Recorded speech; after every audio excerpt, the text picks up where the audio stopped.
not destroying the story at beginning. Yeah. It's interesting because now Yes. you talk about you are introvert and love the jungle and just you and the forest, right? Yeah, I found peace here. Yeah.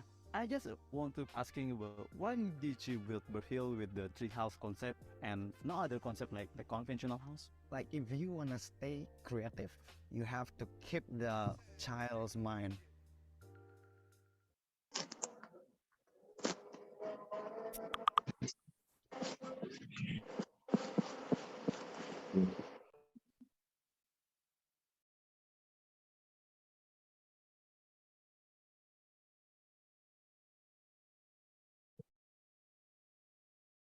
Okay, so hello everyone. Hello, how are you Oh, hello. today? Oh my God, so happy to meet all of you guys right now. Okay, so the first thing first, I would like to ask you, how do you do tonight? Please share down below on the comment box. I will read it for everyone. No one, no one is sharing. Like, how do you do? Like, am I? Oh my God, there's love. I'm great. Thank you very much, Mr. Jing, for responding. Okay, I'm not talking to the ghosts like here because there are so many. If that's so, there are so many ghosts around, like 100, more than 100 ghosts I'm talking to. I'm scared. Okay. Oh, Mr. Prime, you made it. Thank you so much, Mr. Prime. Awesome, and my heart is full with this group. I'm so glad that you can make it. Mr. Prime is actually one of the lecturers and the representative from the Philippines Women's University. So he come across so many ways from Philippines to come to BV Talk. Nice. From Ariansi, I'm great. Just got my coffee. Wow, can I have some? Because I can't really take that coffee right now. Hi, peeps. Hello, Kak Cindy. You made it today to the BPA Talk. Thank you very much for stopping by. From Andy, great, nice to be here. Yes, of course. I also really excited to host you all. Okay, so I would like to welcome you all to the BVE Talk 21st. Um, I'm Furcon and I will be the host for today's event. And if I'm wondering if you are the first timer here to the BVE Talk. Actually, BVE Talk is like a discussion session with the experts. As you can see, here are the experts that you will hear from today's event. And they will share about the implementation of artificial intelligence in the hospitality industry. Okay, so but before moving forward to the event, I would like to have a warming up from all of you. Okay, Adil, let's go to the next slide. Okay, now it's the time for expectation setting. I would like for all of you to join me in doing this expectation setting. So my team, Tara, will later give the link into the chat box, and we will have we will read your expectation setting for this BVE talk. Adil, probably you can move or shift your screen into the Slido of warming up. Okay, that's amazing. Okay. Has everyone got the link already? No? If no, don't worry, don't be afraid because I'm here to help you all. Giving the link there. Okay, that's amazing. That's very amazing. Okay, I read some, and 6 participants typing. Oh my god, I hope there are more than 5 participants typing because you are 100. Like, oh my god, full of new knowledge. Yes, of course. Hopefully what, sir? Or hopefully what, ma'am? Because you didn't finish your word here. Uplifting, insightful, burden of my point of view. That's amazing. Greet with smiley face. Ooh, that's so cute. Increase my knowledge, of course, more insight about the topic. Inspirational. Nice to meet you. Nice to meet you too, everyone. Insightful. Great, great. So, okay, from this expectation setting, we can see that mainly most of you are expecting this BVE talk to be two things. The first one is to be insightful for all of you, and the second one is to be amazing, alongside with being inspirational, delightful. Alhamdulillah, praise to God. That's nice. Cute, great time, get more knowledge. Yeah, that's amazing. Okay, thank you very much, everyone, for participating in this expectation setting. Now let's get back to the presentation to start the run of the BVE talk. Okay. While Adil is setting the presentation, I would like to set the expectation as well for all of you about the objective of this BVE Talk 21st. The first one is to be a knowledge sharing platform of AI implementation in hospitality industry. And the second one is to open community's eyes about the advanced hospitality business model. And the third one is to be a networking platform for speakers, audience, and also the partners that are coming into the BVE Talk. Okay. Without any further ado, let's go to the next slides, and let's move to the first agenda, which is introductions. Okay, so for the introduction here, we will introduce you to our co-host, moderator, and also the speakers. And the first one, let's give a big applause to of our co-host to being able, engaging, and bringing this so much audience. Like currently we are in 170 audience to come into this BVE Talk. The first one is from Program Studi S1 Pariwisata Fakultas Ilmu Budaya UGM. The second one is actually for from Computer Science Department Universitas Negeri Semarang. And the third one is from Hima Teknik Informatika UNESA. And the third one is from Himpunan Mahasiswa Pariwisata Indonesia. And the fifth one is from Hima Statistika IPB. And the sixth one is from Bisnis Perjalanan Wisata Sekolah Vokasi UGM. Okay. Thank you for all the co-hosts for engaging with this event. And not only the co-hosts, we also have media partner that contributed to our awareness of this event. From the first one is we have Curtin University Malaysia. The second one is ERC Institute Singapore. The third one is Google Developer Student Club University of Indonesia. And the next one is Sekolah Tinggi Elektronika dan Informatika ITB. Next one is School of Tourism Philippines Women's University. And next, School of Hospitality Management Philippines Women University. And the last one is Teknik Informatika Universitas Negeri Malang. Okay, then without any further ado, I would like you to meet our moderator for today, Mr. Jing Cho Yang. Hey, good morning, good evening, good afternoon, depending upon where you're joining from today. For me today, I'm starting my day nice and early at 5 a.m. here in California. So that probably is one of the most early attendees at this BVE Talk. Okay, welcome everybody. How's everyone doing? If you're good, show me some love, yeah?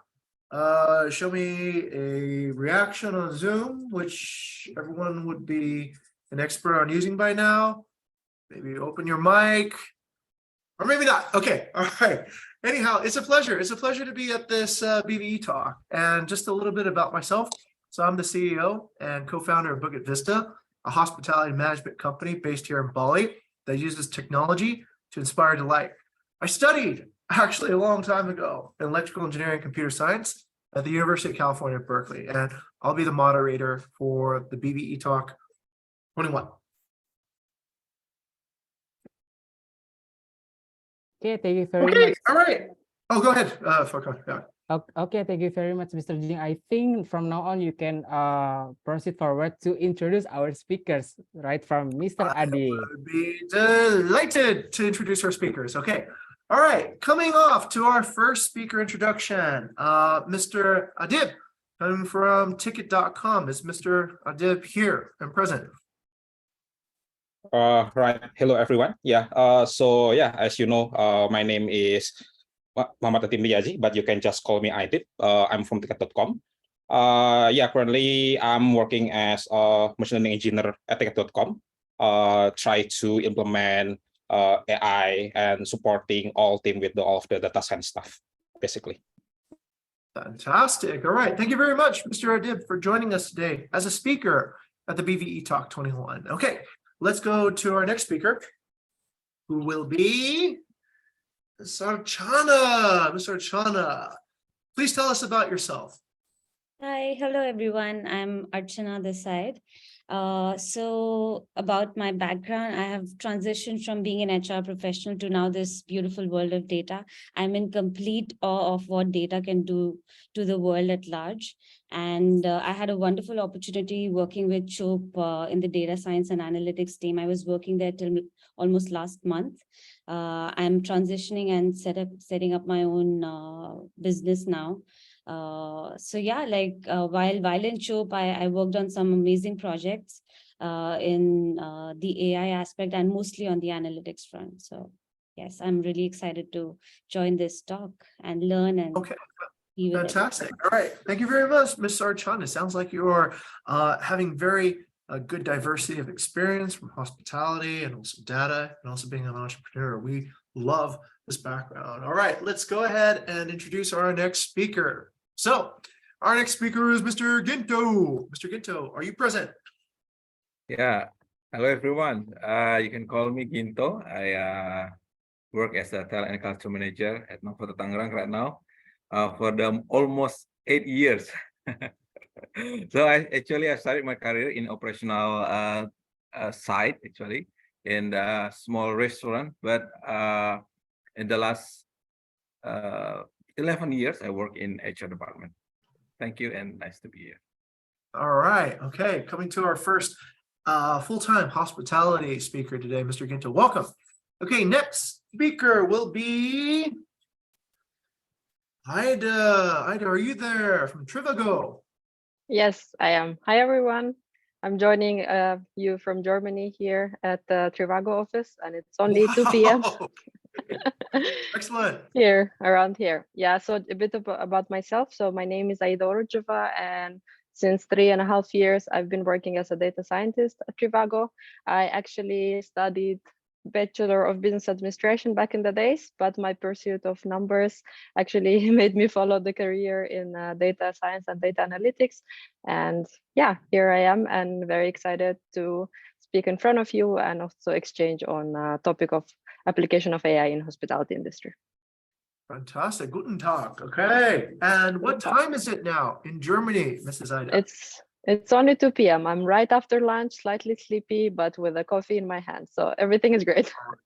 Fantastic. And you got 236 people looking at you right now from all over the world. So fantastic. Okay. All right. No pressure. Thank you, Ida, for joining us.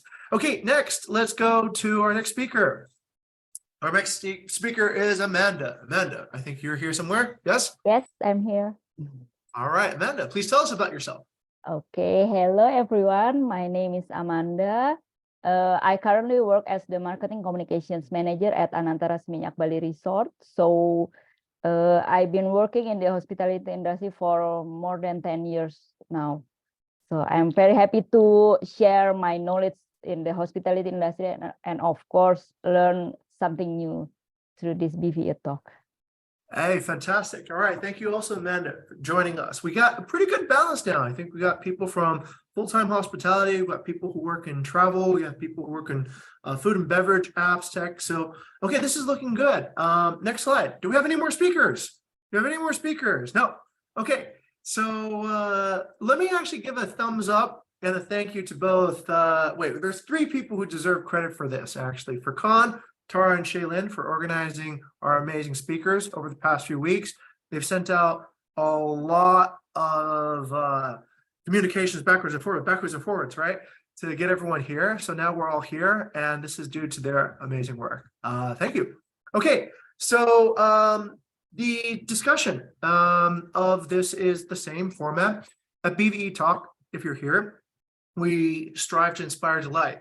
We want to actually get to the truth of essentially trends and situations in a very noisy world by bringing in experts to give candid conversations there. So essentially, this will be a moderated discussion with our panelists, and I will be the moderator asking questions. But this is also interactive and engaging too. So I would like to actually give the opportunity also to the audience for also asking questions too as well, right? So that we can get the most knowledge off of this shared opportunity here. Okay. All right, next slide. Oh, wait, did I forget to introduce the topic? Oh, well, let me go No. back a slide. No, of course. This is actually before the topic starts. We would like to remind all of the participants here, if you are actively engaged into the discussion, you ask questions, and even when there is a space for you to actively ask questions live to the speakers like that, we will give you a e-money for worth IDR 50,000 rupiah. Okay. So I Yay! don't think you want 50,000. to. You All would want to right. make that, right? So It's not $50,000, right? 50,000 rupiah. if it is $50,000, I would like to take it for myself, lah. Well, I don't know about that. You organize this event for fun. That might be something else then. Yeah. Okay. Yes, we've listened to your feedback, everybody. So if you've been to BVE Talk multiple times, we've been listening to that end of session feedback to make the BVE Talk more engaging. And this was one of the ideas that a few really inspired people came up with. So we're going to give cash prizes to encourage engagement, right? To kind of get the discussion in the event more lively. 50,000 rupiah. You can use it to buy ayam goreng or nasi goreng, or I don't know. You have a rujak or whatever you want, right? So there's all these great options from engagement at the BV Talk. Okay, next slide. All right, so the topic of tonight's discussion, or this morning's discussion, will be, can the human touch ever be replaced? And we're talking about hospitality in the world of AI. Oh, just one slide back, please. So this is the part where, just before I spoke earlier, please scan the Slido right now where you can engage with the speaker. So, you know, you guys already know how it works, right? You scan Slido, and if any questions, just put it up on Slido. If you don't have any questions, go on Slido, upvote somebody's question if you really like it. Okay, and then during each particular phase of the e-talk, I'll stop and we can go and get some questions from the audience to engage with the speakers. Okay, so everyone's ready to do that. This is the Slido link. We'll leave it there for 1, 2, 3 more seconds. And remember, the people who are the most engaged, we will be giving 50,000 rupiah cash prizes for the 6 most engaged participants to the e-talk. Does that include if you're working at Bukit Vista, or do you have to be? Okay, all right, we'll sit outside of Bukit Vista. Yeah. Okay, all right. So if you work at our company, we'll just say thank you for coming. But if you are an audience member, then you have a opportunity to earn the cash prize. Okay, all right. That's the Slido link. We'll be sharing that also if you missed it later on the Zoom comments. Okay. All right, so let's go into our first topic. Shall we? Are we ready? Okay, so we can finally begin. Hopefully everyone's charged and ready. So we're going to be talking about the hospitality industry. Is it a conventional or advanced industry? Is it something that's progressive? Okay, and just for fun today, I'll be not only moderating, but also be taking notes on Miro, right? So are we ready to switch over to Miro, Adil? Okay, so here we go. I've added a few, okay, let's see how this goes. This is the first time I'm doing this, everybody, so this should be fun. If you take a look on your screen, you should be able to see a whiteboard with questions, and then we've also had a little cutouts for each of the speakers. This makes it a little bit easier for us to kind of follow the discussion and such, right? Okay, so let me begin here with a question over to Mr. Ginto, okay? Let's go with this particular question. Since you've been working in hospitality for many years, how do you understand hospitality. What is the essential definition of hospitality for you, Mr. Ginto? Yeah, hospitality industry means we are being friendly to our guests.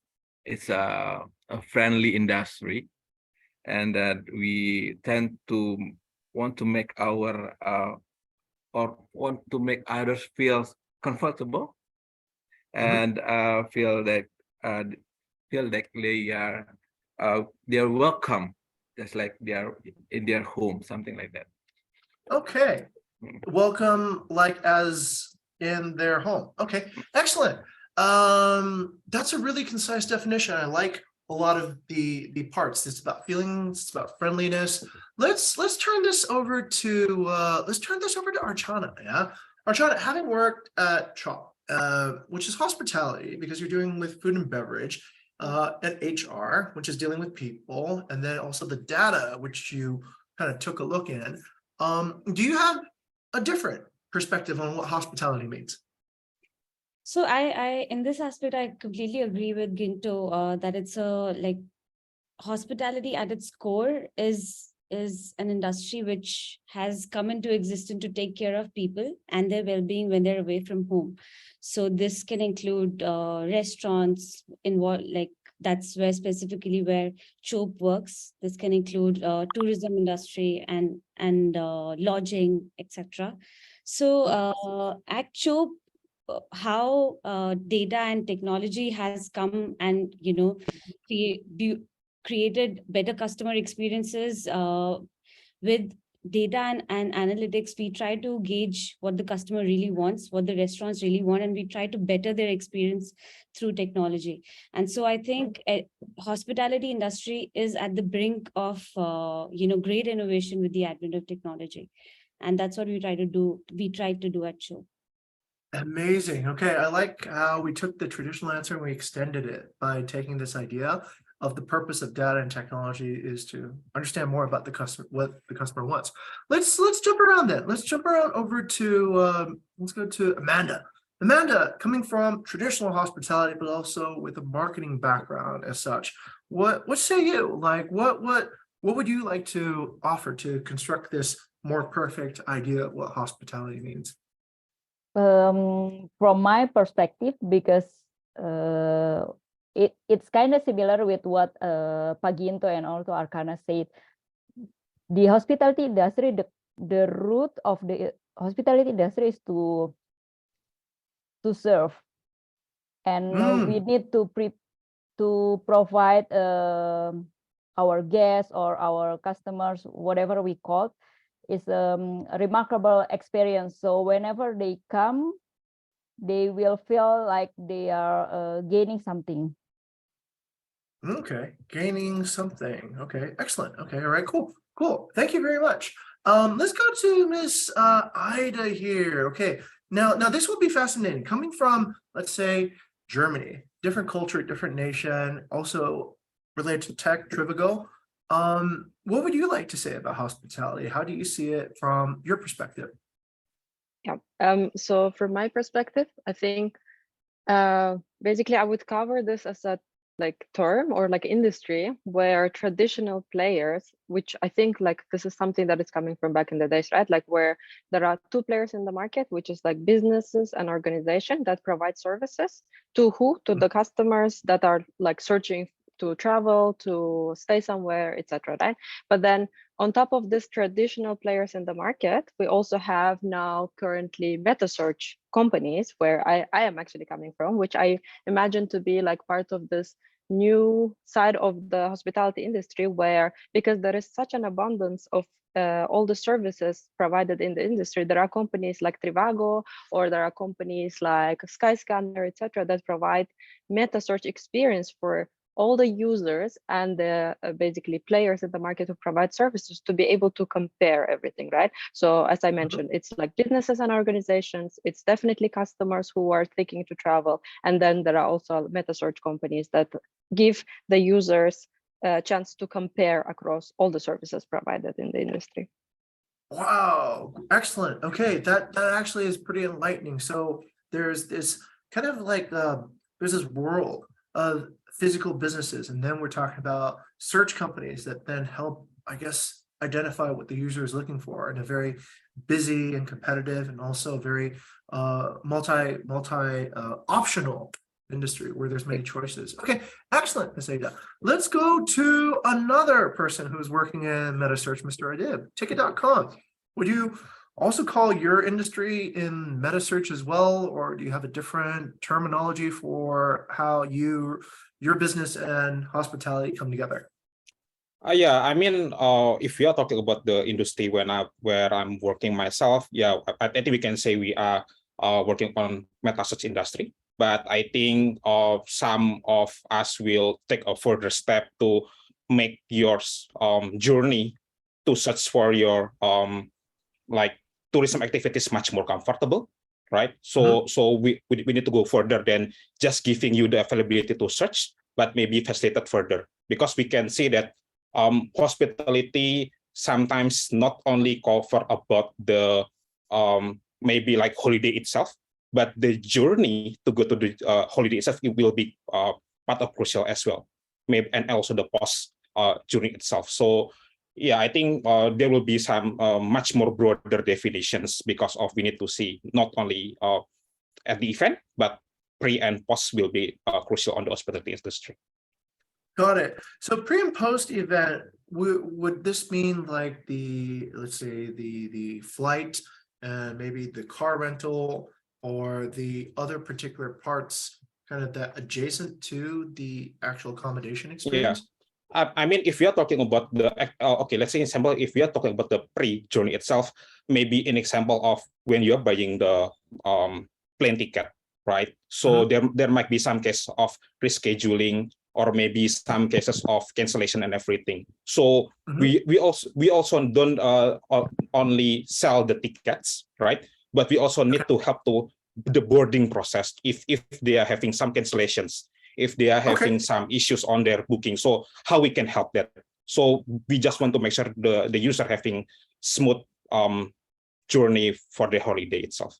That sounds like a really interesting point that I'm gonna kind of dive into, which is this idea of the a lot of the internet companies are involved in hospitality, like let's say Trivago or Shop or trip.com, right? We're essentially looking at kind of like, okay, how do we use this information? How do we use this data to improve the user experience here? Okay, and Mr. Let me go here, Mr. Adib. I want to kind of explore your particular idea of how much progress do you see in the hospitality industry, and do you consider yourself kind of like part of the side that is asking for more progress on the tech side, or do you see the hospitality industry as kind of like more settled in a conventional way, and that what you're doing is sort of organizing the conventional world in a way so that your customers can get this journey? I see. I mean, if you're talking about the hospitality industry itself, we can see that in a way the core will always be the same, right? There is a service provider and the one that buying the service itself, right? That's the core of hospitality industry itself. But we can see that how people request or get the service itself might be evolving from like the traditional way into the modern way. I mean, if we are talking about the well, we call ourselves OTA, online travel agency, or maybe like Trivago said, the meta search service. People usually before either like straightly go to the hotels, or maybe like calling the hotels so you can get a book a room, right? Then you are moving forward into, let's say, using the travel agent at certain places, but you need to go outside from your home, right? But then now we are having the service of from your mobile phone, you can do anything. So from what I can see is technology is much more into helping people, like speed up the process and make it easier when you are doing the hospitality, instead of like changing how the hospitality course exists, because the access will always be the same, but we will work around it to make sure the journey of the users and all of the participants in this industry can make it easier and much more comfortable. Got it. Okay, so it sounds like the business of ticket.com and other meta search platforms are essentially a way of understanding and providing a channel for our guests, our customers to actually access hospitality experiences. And by giving them options like to book on, let's say, mobile, or to use an online travel agent as opposed to a walk-in, or opposed to just arriving at the accommodation itself. But the actual core hospitality experience still remains the same then, yeah? Is that okay? Great. Let's bounce this off of another person who's worked in this field before. Let's go to Miss Archana. What do you say? Same, different, or do you see a potential for, let's say, the platform itself, for, let's say, something where Shopee can actually provide a different kind of hospitality than what the actual service provider does? What do you think there? Okay, so I'll tell you what Chope does. Chope is a restaurant reservation platform. So in the traditional setup, probably a customer would have directly called the restaurant to book a table, and likewise went on with the service. But with Chope as a platform, what it does is it gives recommendation. It provides a better search experience so that users like you and me can actually, it makes their life easier. It tells them what they can have, and based on what interests they've showed in the past, what other recommendations can the platform give. And it also gives the merchants, which are restaurants, a good opportunity to be competitive in the market. Like it's like, if you do good, then you'll reap good, right? So it's not like if you do good and you'll just remain in silo just because people don't know about you. But if you are actually good, the platform can actually, recommend your services to customers who are interested in similar food and beverages. So I think it's not traditional anymore. I think with technology, it has taken a great step towards bettering the experience for everyone around, be it the restaurants as well as the diners. Excellent. Okay, so Ms. Archana, this is an interesting extension of this idea. So it's not that the platforms itself are just channels, but they're actually creating a kind of a new experience. They're not just channels, but they're essentially serving the job of a concierge would, right? Maybe at a hotel before. So they are kind of like taking over an existing job in a way. But in doing so, they also create a climate by which other hospitality, let's say, performance gets elevated, because now it's rewarded, right? Now it's getting actually like you're getting more customers, you're getting better reviews, you're able to stand out. And it's like capitalism, I guess. You create this competition that kind of elevates maybe the service standards in the industry. Okay, interesting. Okay, so that's a refinement of the idea. Let's go to Miss Amanda. Miss Amanda, now, having heard essentially what the technologists have been saying in terms of directing your channel. I know, having worked in the hospitality industry ourselves, sometimes we have positive things to say, but sometimes we also have criticism about the OTAs and how they maybe pit us against each other, or they charge us those really hefty commissions. So in your particular mind, do you think the technology and the things that let's say are first that Adib and Archana are talking about, is that progressing hospitality? Is it getting in the way of hospitality? Or what's your viewpoint on that one from your side, Miss Amanda? Okay, from my perspective, the technology itself, it's also helping us to reach to the wider customers. So, for example, by having a collaboration with the Chop, or maybe the ticket.com or Trivago, we can reach the audience that we never touched before. And also for the technology itself, maybe 20 years before we can remember the guest preferences using our brain and mind. And now the technology itself, it's also some kind of the assistant to us, because, for example, Mr. Jing, you come to Anantara Seminyak, and we know from our system that you always wake up at 5 and you always asking for a black coffee without any sugar. So at 5 a.m. we can bring the coffee right to your table or right to your rooms. So That's it pretty can, amazing. I look forward to that. Like right now, right? yeah. Where's Anantara? They're gonna walk in. Okay. Yeah. Knowledge about the guest. Yeah. Okay. Interesting. So you're able to get if I may, this is CRM, right? This is customer relationship management software that essentially helps you process guests at scale. So perhaps before the tech was the person actually that remembered the guest, but now you can essentially remember all the information about a guest, transfer it from hotel to hotel, and then anybody picking that up would go, oh, hey, I know you, even though I haven't met you before, because we can like access this database with information about the guest. Okay. Do you like Trivago? Do you like these OTAs, or do they sometimes annoy you too because they charge high commissions and they, is there any part of the tech that kind of interrupts the hospitality process, or like, they're not taking responsibility for a cancellation or anything? Yeah, sometimes we just get annoyed why they are get the biggest piece of cake from our market, but if we are looking on the That's gonna be a wider great topic. perspective, they are giving Okay. the revenue and also the guests to our hotel, so it will always back to the hotel whenever channels they are using. So the people will come to the hotel, and we can also doing the like a small conversation or any kind of the services that we can use to inform them if you want to stay with us for the future, you can go to our website, something like that. Of course you can.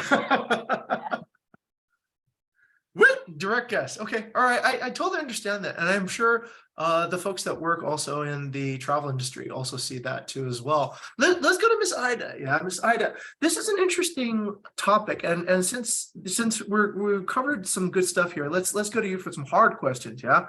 So there is rivalry always, I think, between, let's say, the people who control the technology for our travel industry and the people who actually do serve. And I think we've explored some of these themes, right? The people with the technology seem to be able to create the competition. They seem to be able to take like a big share of the pie. Do you feel like let's say the vendors and the providers, are they treated with hospitality? And how do you maintain a, let's say, community relationship with the people on your platform on Trivago?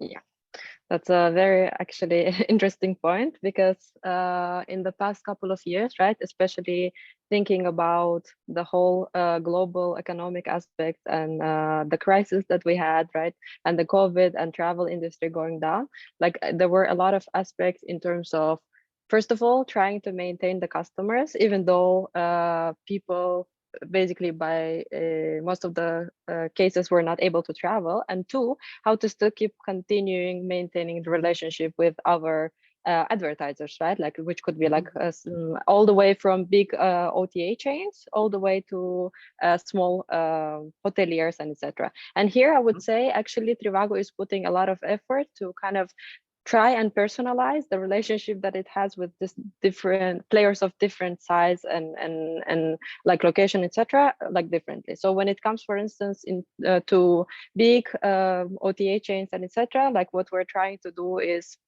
we're trying to help them let's say think about alternative ways of how they can basically advertise themselves on Trivago. So what already Amanda, like I think has mentioned, so back in the days, we would charge our advertiser by clicks, right? Like, so to the clicks that users do on the Trivago website. And now, given the fact that there are maybe like also a lot of cancellations, like travelers may be a bit more cautious about traveling because it was like COVID times, etc. We are actually providing alternative monetization system where they're charged. So they're being charged based on the bookings, and that actually also includes all the cancellations and etc. that the users are doing. So basically, we're in some sense and extent, sharing this responsibility together with advertisers. And I think that actually quite helps us position strategically, where we're also like seen as a friend to the hoteliers, and we're not really trying to take any, let's say, revenue or anything from them. From the other side, right, like when it comes to maybe like a small hoteliers and etc., I think this was also already mentioned back in the days. Those small hoteliers wouldn't have a chance to reach to the customers because they wouldn't have maybe like trained personnel or like simply resources to be able to advertise to the users who might be looking for such options. What Trivago does right now is currently we give chance to such small hoteliers without having, for instance, the trained personnel and like infrastructure in place to advertise the thing, to be able to be at Trivago and still basically be able to offer the services and then reach to the customer and train the personnel and provide the platform that does most of the things, right? Like we educate them on in terms of how to bid, in terms of how to compete with maybe a bit larger OTAs and etc. So I would say what technology and like all this advancement in this industry helped us is to personalize our relationship with our advertisers or like players who want to advertise on Trivago website, but as well as be able to bring everything to the user eventually. That Oh would my be goodness. Wow. Thank you for that deep dive. Okay. There was a lot of good rewarding bits there. So, all right, let me try to, I think I wrote most of this down, but I like this. There's this maintenance of the relationship with the customer and trying to empower the smaller players to give equal access. I can see that as a definition of hospitality. Speaking of friends, there's a person here we should ask about friendliness, and that is, all right, Mr. Ginto. Mr. Ginto, guests are our friends. Is technology our friend, or is technology kind of a necessary thing that we have to deal with in order to be friendly to guests? Are the companies like Ticket.com and Trivago and Shop, are they acting to you with friendly intentions? Do you want to be friends with them for a long time? Yeah. All right. I will try to answer from the HR perspective. Okay. The technology helps overcome the human carelessness. That's the first one. Okay. It means that the tech can support the operation, and also from the business side, it means the tech can support the employee to maximize their contribution. It means that to maximize their performance, and at the end to maximize the profit. So okay, that is very good. And profit. Okay, and all businesses do need to be profitable in order to be. Okay, but of course, Go ahead. Yeah, but of course, the technology itself, in hospitality, as I mentioned before, the service is not just like let's say if somebody want to check into our hotel, the reception just say, "Are you checking in?" The process is we call it in Accor, we call it, it's just the very basic level of service. It's just like based on SOP standard. But as Pak Alif said that sometimes in our guests need the journey. Pak Adib said the journey is very important to our guests. So it needs our team also has to use the technology to help them to provide a better service, not to just to make their job more easy, but actually to give a more service to the guests. Got it. Okay, this is really good stuff, actually. Mr. Ginto, what you just said earlier kind of inspires another round of questions almost, but let me check with Furkan. Furkan, do we need to move on to the next slide? Yeah. Yes, that's correct. But I think the next slide is the very interesting part because we have the first active and also stand up session from the participants. So Okay. All right, okay, great. so for all the participants, is there anyone from you that you would like probably give thoughts, comments, or probably ask like lively to these amazing speakers here? Counting to 5 right now. If there is no answer from you, we will move forward to the Q&A Slido. Okay. 1, 2, 3, 4, 5. Okay, I don't think that that anyone has any interest to give a direct conclusion. So I think we can move to the Slido. Ideal, can you help me navigate to the Slido, please? Not the next slide, but the Slido one. Okay, this is the question. So I guess Mr. Jing, you could read like for only one question in this session. Oh, wow. Okay. The first question was actually from an anonymous guest, or anonymous audience member, said how to make good hospitality. I think we've already covered most of that. The risks and limitations of artificial intelligence in business, great question, but let's kind of put that off towards the end, actually, for Con, because I think there's some good parts there. How do data scientists work in hospitality? I think we should save these questions for the next phases because these are actually more relevant to the next slide. Yeah. Yes, Okay, let's do this then for the meantime, then for Con. Could we juggle back to Miro and then I'll kind of wrap up the first segment of Cool. our discussion. Yeah? Yes, Ken. Adil, please go to Okay. the mirror and also let Mr. Jing wrap up the first discussion. All right. Okay. For the audience, this is a new system, so no worries. We'll be hospitable to kind of get everyone familiar with it. So on Slido, just ask a question. But for the stand and speak segment, if you do want to open your camera and open your mic and ask any of the speakers here, remember everyone here is from hospitality, so nobody will hurt you, right? Okay. Anyhow, let's take a look at this. I think we got quite a lot of good information here. Thank you, Mr. Ginto, about talking about the applicability of technology to deliver consistent service. I have a very fascinating question here, which is somewhat the core, I think, around how to use technology and how to use automation for hospitality. Let's go to Miss Amanda. I'm very fascinated about your opinion on this one, which is if we do use, let's say, if we count on people to do things, right? And we try to grow larger organizations, then does our brand start getting sort of interpreted differently depending upon who is actually going to be there? And if we follow SOPs, as Mr. Ginto said earlier, then do we just end up becoming more robotic in a way? And if we're just going to follow SOPs, then why not just get a robot to do it, right? It's just going to be the same way. So what are your thoughts here in terms of like the place of, let's say, automation and technology to improve service standards, but also not get into that kind of uncanny valley where it just becomes robotic. It doesn't actually become personal service. What are your thoughts there?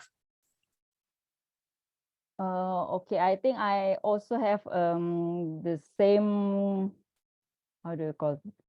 The perspective with Ginto, because in hospitality industry, especially in the hotel industry, we believe that every person is different in every journey, and every journey is different for every person. So using the technology, we can also learn their preferences, and also we can enhance their experiences, but it always needs the human touch.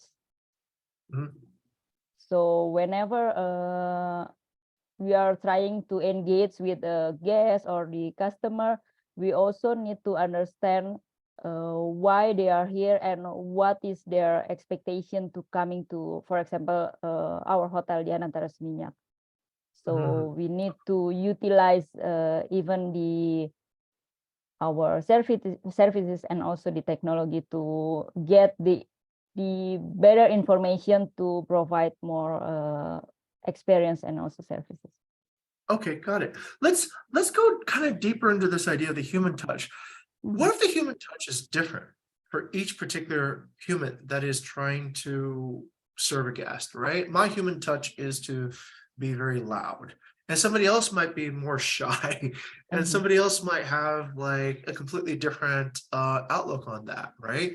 So if we're trying to, let's say, define human touch, and let's say define where parts of automation can save us from carelessness, can save us from embarrassing mistakes, where do we start needing to draw that line, actually? So who should I ask about this one? Okay, let's go to Miss Archana, actually. Miss Archana, what do you say? What do you think that line can be drawn? I mean, so many businesses, I think, are able to provide a more consistent experience with, let's say, using a digital solution. Yeah. But what do you still, let's say, rely on for providing the human touch? Having worked in both like HR and data, what do you think should be, just even if imperfect, should be the human touch, or what say you? How would you approach this? Okay, so human touch, of course, cannot be replaced. And like how you said, right, that every human touch will be different. And how do you ensure that it's what the organization wants, right? So what technology does is, like how even Ginto suggested, that it takes away the hard task, it takes away the mundane tasks, and whatever free time, whatever time has been saved, whatever opportunity cost has been saved, that should be invested in, bettering the human interaction with other humans. So I think the space and the time that we get after using technology should be invested in a way that improves us and empowers us to do better. And like, I'll just give you an example how Chope used to do. Like we also have Chat GPT, right? So Chat GPT, if you tell them that, okay, this is the restaurant, can you write a description about the restaurant? Yes, it'll give a good description. But if you want to do email marketing and, like if you want to reach out to a loyal customer, you of course, cannot full-fledgedly rely on Chat GPT. You have to give that human, like, that sense of belongingness to the customer. So I think it has to be a beautiful match. It has to be a good match. And you need to figure out what is it that technology can do for you and what is it that the human, if empowered, can do for Got it. So yeah. What if you gave it to a human and they made a lot of spelling mistakes and then the technology caught it? That's what, like you invest in yourself, you invest in upgrading yourself, upskilling yourself, build your technological capabilities, and not just settle for the basic, not just settle for being okay with the fact that you do mistakes, just be better. So I think that's what this space can give you. Fascinating. Okay, very well. Let's pass this around a few more times, and then I think we can go on to the next topic. Let's go to Mr. Mr. Adib.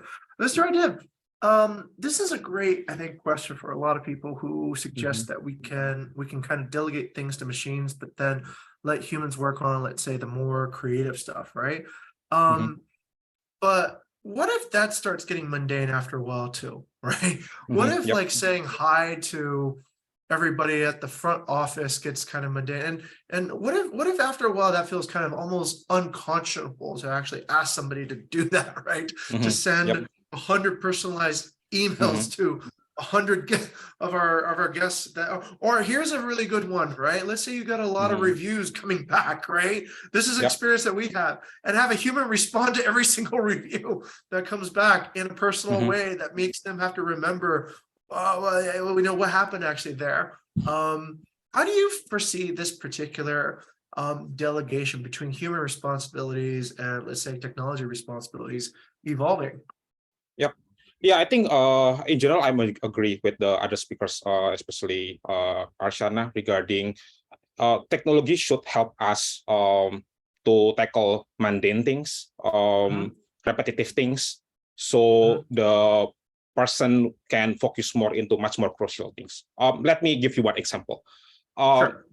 So let's say when you are booking hotels, you try to see what exactly the the features of this hotel and everything, right? So usually you contact someone if it is not described enough, right? But yeah, I think let's say we are already integrated ChatGPT into our system, then they can just ask to ChatGPT, right? Because maybe the question might be common, something like, okay, does it have a pool, or maybe is it a smoking room and everything? It doesn't necessarily need to be answered by a person directly, but Wow. right. Okay. So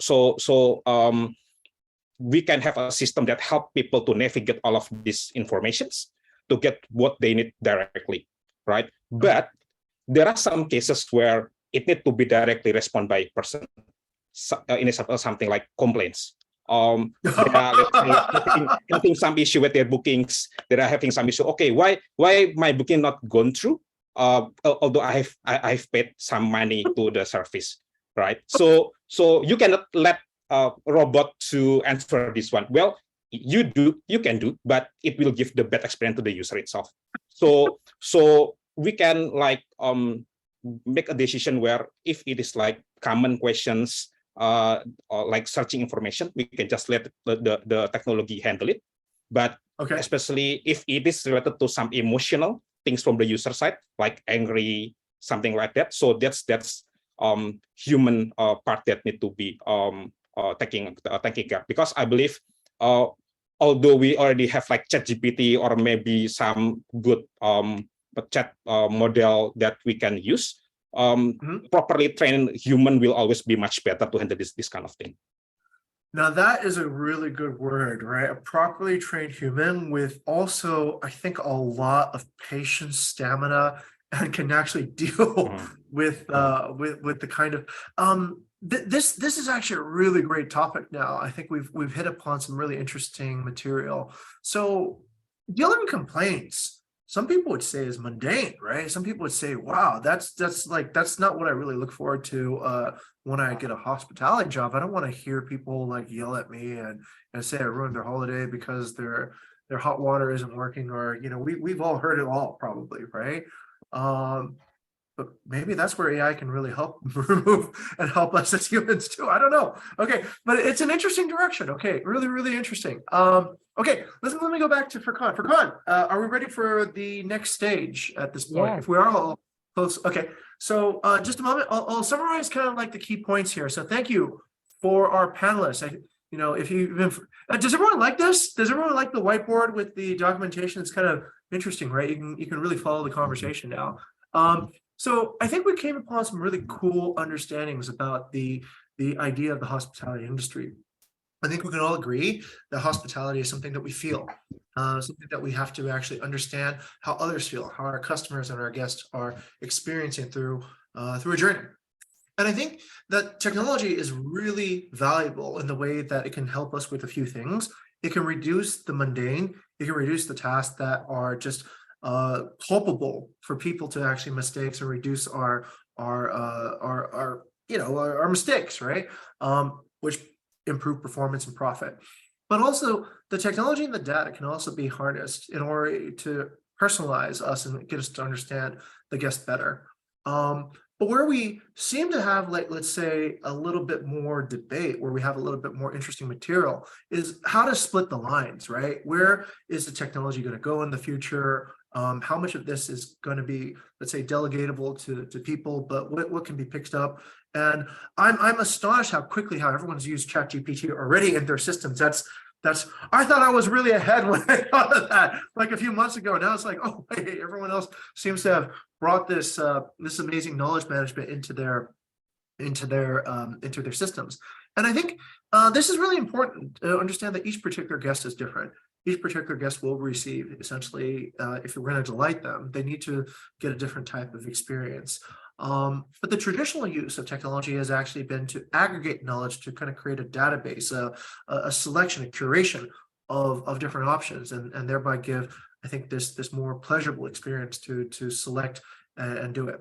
But also, there's an economic benefit of using technology to create this competition, whether friendly or not, to stimulate and grow the hospitality industry. Okay, can we agree that these are some pretty good insights now from all the speakers to essentially define this this industry that we all work in. Okay, with that, Furkan, take us to the next topic. Okay, thank you very much, Mr. Jim, for concluding the first discussion about the definition of hospitality industry that I can say. Now, the second topic is, I believe, is going to be more exciting because we will talk about the how technology is applied to the hospitality industry. And this is we will cover so many things about AI. And I believe Mr. Olga has like asked some questions about this as well on the comment chat. I think later you can ask this directly to the speakers. Okay, now Mr. Jing, please take over the floor again and lead the discussion with these speakers. Okay, so the first question establishes essentially what hospitality is and how our speakers and our experts are seeing it. Now let's talk about some of the pitfalls. Let's talk about some of the actual practical experiences and such. We touched upon a few brief examples, but let's kind of go over the history and see where we are. Let me start with Mr. Ginto. Mr. Ginto, can you tell us about the most useful and the most useless technology integration that you've ever seen, right? Which particular implementations have been, oh, that's astounding, that's great, and which ones have been just, it's backfired and you wish maybe you've never used it. So let's begin with Mr. Ginto. Okay, right now I think again I will give the perspective from the HR. We use Trust You to gather all the comment from, let's say, from the booking.com, from Traveloka and others platform, and this Trust You can give us the specific sentiment in per section. Let's say the sentiment about the Wi-Fi, about the room cleanliness, about the service, about the food and beverage, let's say. So from the data, we can create the training plan, the specific training plan for let's say for that specific particular weeks or months, something like that. So the goal is really specific. So we as an HR, we not just make the plan without the real objective. Evidence. Okay, excellent. That's pretty amazing. Would you ever feed that training plan to a robot so that the execution would be perfect?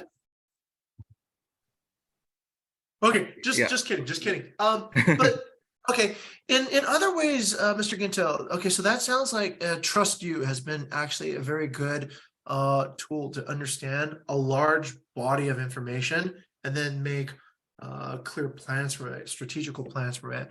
Have there been any cases that you'd like to share where using technology did not work out or resulted in unexpected results? Well,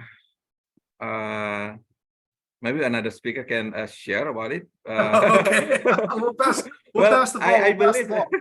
I believe right now, okay, all the technology that we are use, I can say yes, very useful. Okay. Okay, fantastic. Let's go to Mr. Adib. Mr. Adib, the hard question. I don't know if maybe you had to sign a waiver not to answer hard questions here, but has there been like things that ticket that you go, whoa, that was not actually something that was a technology solution. That was something that needed a human to do that, or maybe it backfired in a way where the user adoption or the people didn't react the way that you thought. And Ms. Ida, I'll get back to you because I saw you smile, right? So you might have a good answer to that too. But Mr. Adib, what say you? What do you think? Yeah, I mean, if we are talking about technological adoptions, there are many things that, well, if you are talking about technology, there will always be new features, new product that we introduce to users that might be user accept or not. That's really depends on how they interact, right? So maybe this also insight for non-technological audience that we actually track how the interactions between users and features, right? Do they like it? Does it make their satisfaction higher and etc.? There are so many ways to do this. So yeah, I think the one most of example that I can think of right now is some changes in the user interface, right? So maybe we are changing something that might be with having a certain goal to make it easier, but it backfired. It makes the user like, okay, why I usually found this button over here, but I cannot find it anymore. That's the one of the most simple things. So I think you sometimes playing with the familiarity, or maybe you found playing around with the novelty kind of things. But again, every technological things that we need to or offer to user need to be tested properly. If it is indeed like make the user unhappy with a certain metric that we have, then okay, why should we keep this? Just throw it away, make something new, or invent something new, or improve it straight away. Got it. Okay, so don't keep features that actually don't add any delight to the user experience. Don't move the buttons. Got it. Okay, user. No, this is actually a really interesting connection point, which is essentially, I feel oftentimes that the user experience, the user interface, the actual way your apps feel, the way the buttons move, that seems like the hospitality layer for a lot of technology companies. It's where you can actually really think about, are you delivering delight? Are you actually thinking about what the feeling, the emotional point is at the point of experience? Mr. Adib, do you happen to use Google Analytics 4 by any chance? G Analytics, yes, we do. Yes, we do actually. Do you like how they've changed everything now and can't find it? Yeah, I mean, things happens. That's why we are trying to ingest it to another platform to make it much more easier to use. So rather than depends on the cluster thing over there, just move it away to something that we are more familiar and much more comfortable. I would say if Google was a hospitality company, that's probably where they lost me, right there. I was like, why are all the buttons gone now? I can't find anything. Exactly. Okay. That's why they're playing with your familiarity. That usually you found this button here somewhere. It may be cost you only several seconds, but several seconds times how many you do it, and it will be piling up anyway. It's costing me several weeks right now just finding where everything is. It's like before I could find landing page information fairly easily, but now it's actually pretty complicated. Okay, interesting. Okay, so we see that, okay, this idea of getting technology and getting the actual users to use it is an important part of I think the hospitality experience and actually getting, let's say, the traction. Okay, let's keep on going. Ida, I said I'd come back to you. So what say you?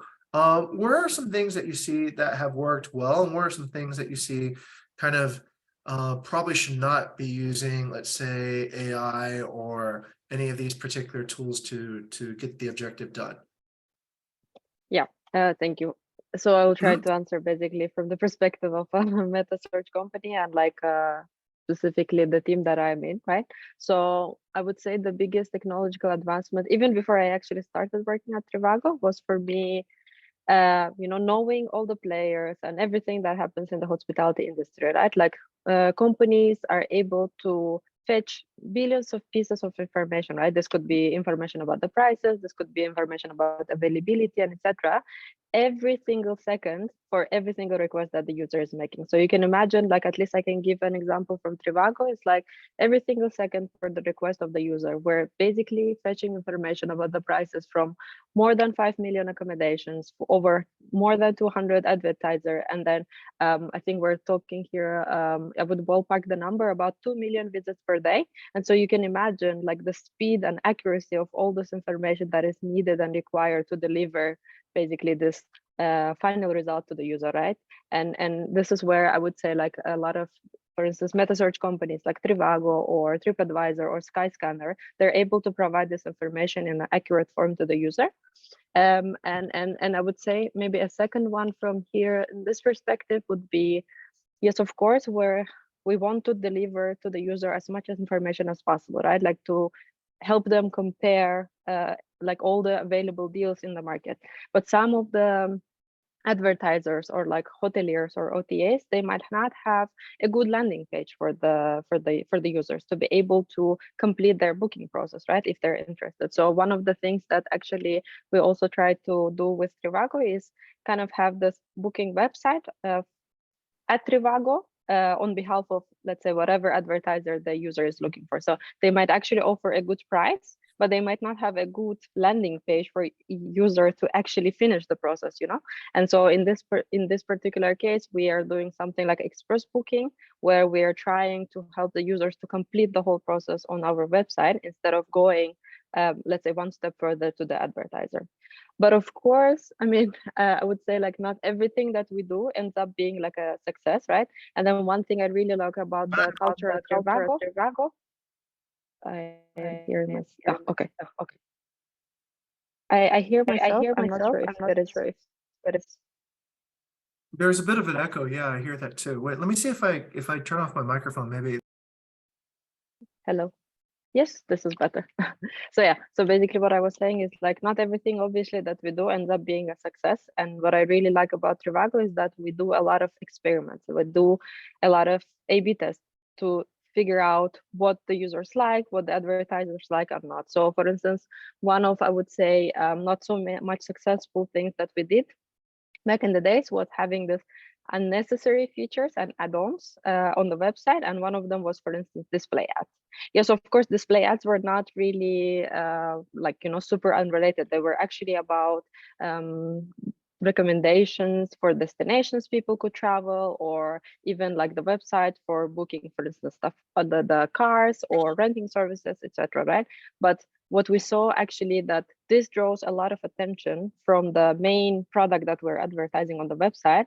And so after a couple of months of testing, we have decided actually to remove display ads because they were not necessarily adding a lot of useful information for the users, and eventually, yeah, that made basically the process a lot more complicated and confusing, and not providing any real value. Excellent. Wow. Okay. Thank you for that download of information. Okay. So this is actually, this would be my follow-up question. So it sounds like you're working with gigantic data sets. There's all this information coming. There's all this kind of like flurry of activity, and you're using experiments to find out about how the users are. Have you kind of, what sort of are some really good data science insights that, let's say, you can see, having seen all this information about a wide variety of people, that, let's say, somebody who is operating at an individual property level would probably not know about, and could be actually pretty insightful, and that you could share at a conference with 300 people? Yeah, I'm trying to figure out what is the kind of information that I can share, basically, that is not confidential. But I would say maybe something about the data that they provide, right? So like think about a platform where, I don't know, as I mentioned, like more than 5 million accommodations are being advertised, right? And that we have to choose, for instance, the best 25 to display on the first page. So what, for instance, the advertisers really undermine is like the amount of information they provide. So what they do is like maybe they sometimes provide just the minimum information about where the hotel is located, and yeah, the name, not even providing the, for instance, the pictures, right? But this and additional like information about amenities, about basically how much they're willing to bid on the property, or about the pictures, about the reviews, etc. So all of this information actually might eventually make the hotel stand out, or like be ranked higher on the website, right? Like, so I would say, at least from the hotelier side, they sometimes end up undermining the amount of information that they provide. But this is something that where there could be a lot of improvement, right? In terms of quality, in terms of coverage. And obviously, I guess the more information, the better, because here's a Trivago, there is a group of data hungry scientists willing to, you know, operate with this big data and actually make recommendations a lot more personalized for the users. And eventually this is like a two-way street, where the more information they provide, the better we're able to do the recommendations to the user. And that's a win eventually for them at the end of the day, right? Okay, okay, fantastic. Thank you for sharing. Let's go over to who hasn't given a shot this round. Let's go over to Amanda. Amanda, okay, same topic in general, right? So having looked at how technology and automation, perhaps AI is even used, what are some success cases where you've seen like that works great? And what are some cases where you just wished maybe we just kept it to a more traditional method? Okay. From I think I can also make a we are trying to make an adaptation from the meta search and also the OTA. So on the hotel industry, we also create like a revenue management system. So previously, to get the information from our hotel competitors, we need to call one by one, asking how's today, how many revenue that you get, and also we need to search manually when is the holiday season, when for example, the European try to book their hotel for the summer holiday. So at the moment with the revenue management system, the AI technology is also helping us to gather the data within maybe just a second, and they can also create like a, how do you call it? For example, the rates. So from day by day, we can also see the different rates. I think it's also similar with what OTA provides, right? So for example, for today, we can offer you for $100 rooms, but for tomorrow, because the occupancy is rising as well as the hotel competitors, we can offer you maybe 200, maybe 500, depends on the high season, right? Wow. Okay. Hopefully I get the 100 night deal, especially since I'm your host today. Okay. I think Great. it's very useful for us because without any supporting data, we cannot provide like the base rates, the best, for example, the occupancy and the best possible revenue that we can offer to the management. Got it. Got it. Okay. Fantastic. Thank you very much. Nobody is talking about their failures yet, so maybe I need to start with one. I'll think about what I've used in terms of technology that didn't work out while I ask. Okay. Let's. Well, maybe Amanda, do you have any maybe lighthearted stories? Maybe you put like I don't know, a Nest monitor inside the kids center, and that thing just kind of like dialed up the thermostat too much, and the kids were unhappy. Or like, are there any times when let's say using technology didn't work in, let's say, the favor of providing great hospitality? I think in the hospitality industry, because even we are located in the same area, yeah, for example in Seminyak, but the guests and also the customer is always different. For the 5-star hotel and also for a 4-star hotel, the customer may be different. So with using this same technology, it may create the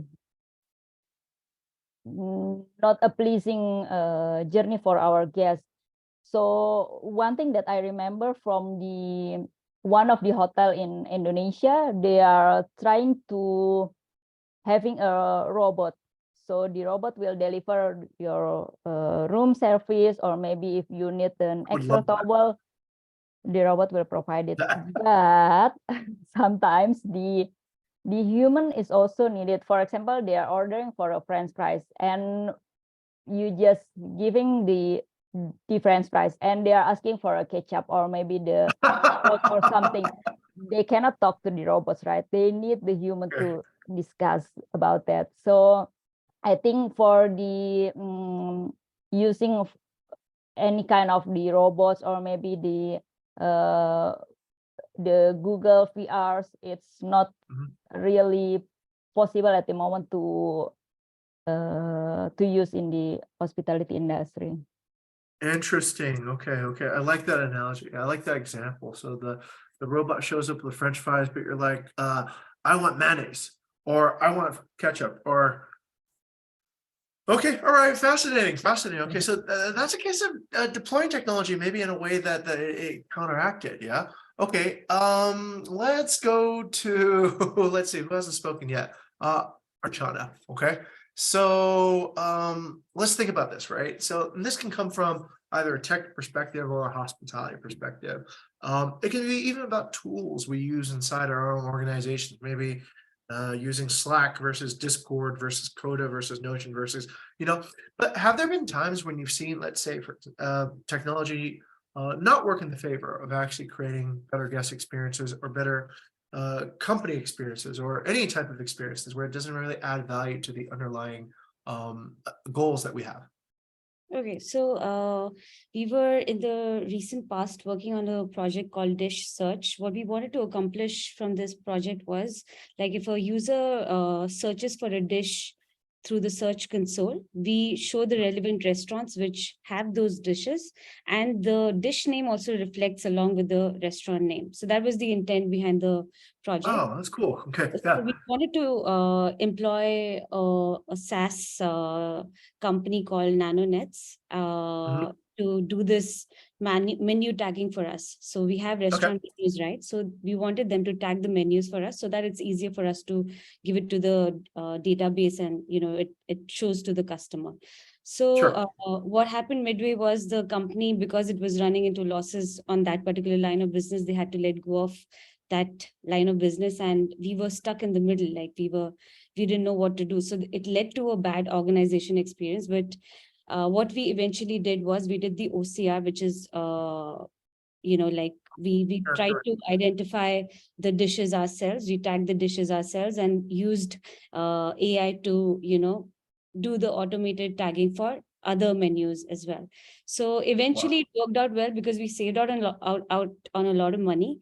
And we build our capabilities on the AI aspect as well. So the initial experience was bad, but the end result was really good. So yeah. Okay, that sounds like a great success. So this is actually really interesting. It stirs almost two new questions, which is there's this idea that you can, I think Ada sort of spelled it out, right? That you can use a lot of data to start understanding the journey of the user behavior. I think that was also touched on by Adib, right? So is it then possible? Now this is combining a lot of things now. So traditionally BVU talk, we talked about data science, right? Is it possible then, right, to use data science as, let's say, a guide way, as a way to determine how to provide features that actually provide value? And kind of like this sounds like your example actually sounds like it sounds like actually just good business strategy, but it sounds like, okay, you're using a bit of AI and then you're guided by data science. But if you, let's say, take data science and artificial intelligence together, can you kind of discover new things and new formulas and new services that are going to be rock star quality, that are going to be like, whoa, hey, this is what my users really. Can you use AI on your data to help you understand your customer better? Yeah. So what say you? Sorry. Okay. So our sales team was facing a problem wherein, our big ticket clients, like the biggies, which generate a lot of revenue for us, they had this notion that our discovery platform is not, the customers that they're getting is not because of our discovery platform, but because the restaurants are famous themselves. So they were having a tough time retaining customers in that sense. And what we did as a team was we identified, so when a user goes to the search console, they type a keyword and we show the restaurant recommendations, right? So if the person ends up booking the restaurant, then, it's a conversion for us. So we try to match the search keyword with the restaurant name. And if both of them match, we know that it's a restaurant intent, like the person knew the restaurant, they searched for it and ended up reserving. But if they don't match, we know that our discovery worked. And it gave such alarming results. Like we got to know that we are actually doing really well on the discovery aspect. And because Show especially, has been in the market for so long, we have a huge customer base. So a lot of new customers were going into these restaurants which through our discovery platform, and that gave us a good bargaining power. Like we were able to renegotiate a lot of contracts. We were able to retain, and like the future is good because we know where we stand right now. So that's really incredible. So so the confusion was basically because restaurants were getting discovered, they thought it was because we're famous in the first place, so so people find us.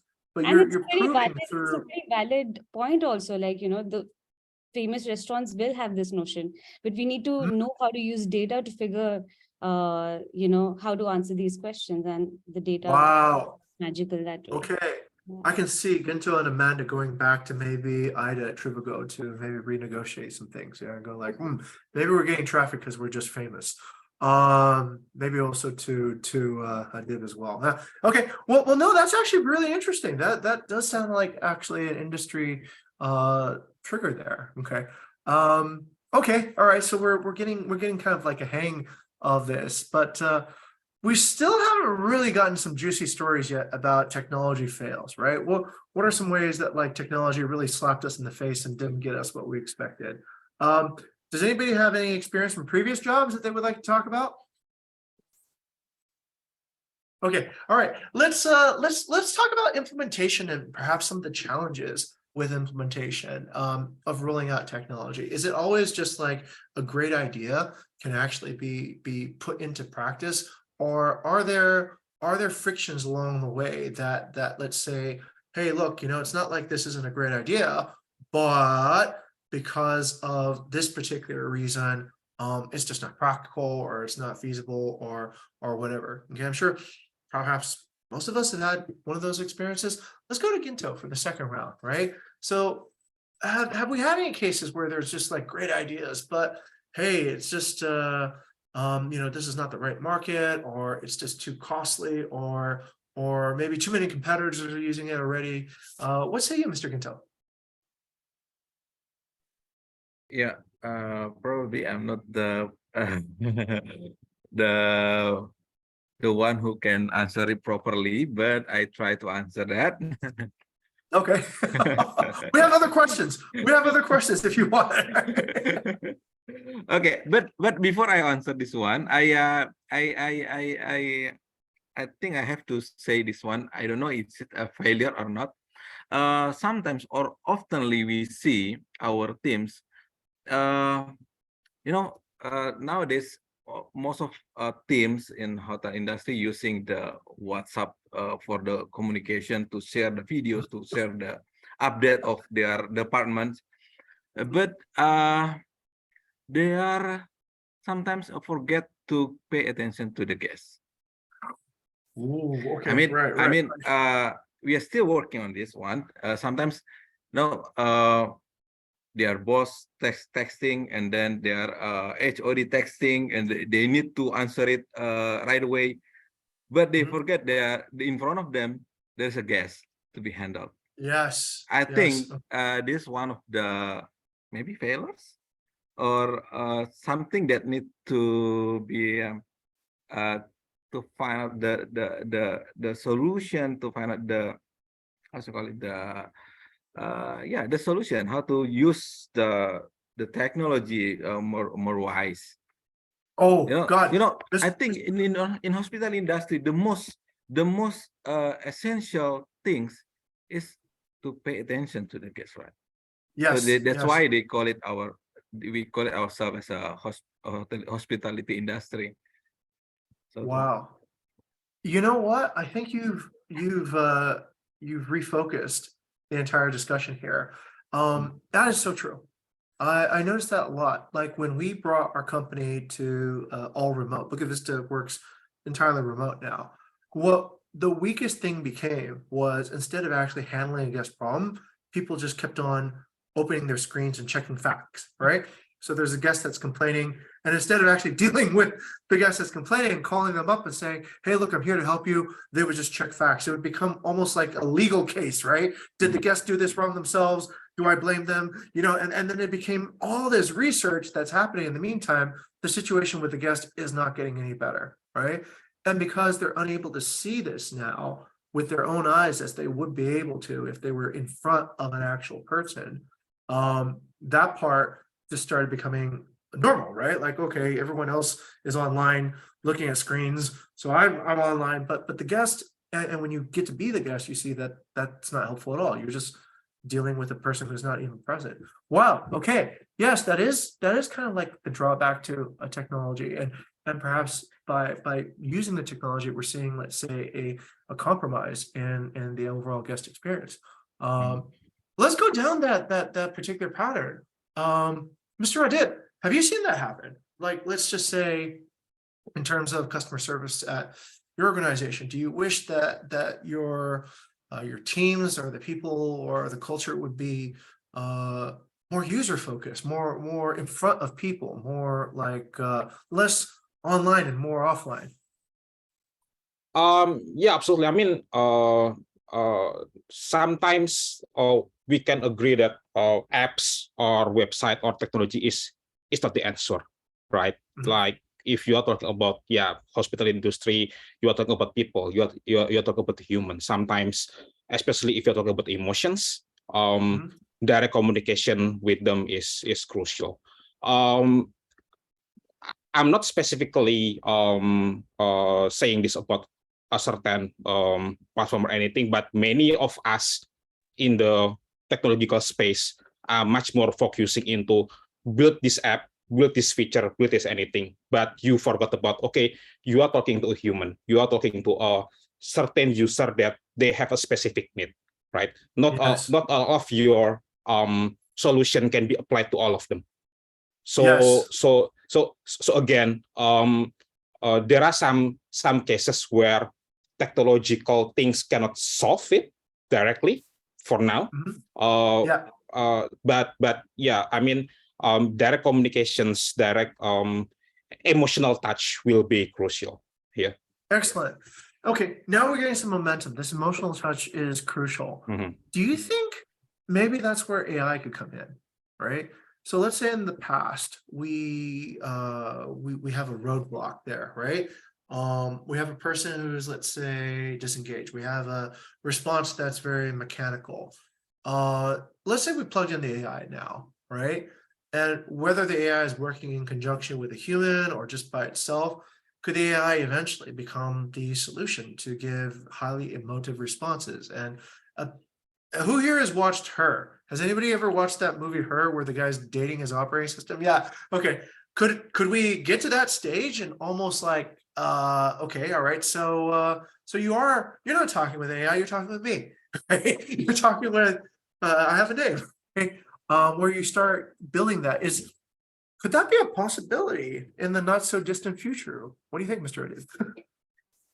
Yeah, the interesting thing is, I mean, I assume all of you have ever heard about ChatGPT, right? Before, it is making some it is making some big news lately everywhere. There are some people who testing regarding, do ChatGPT able to give a much more empathetic answer to user based on like certain kind of things, right?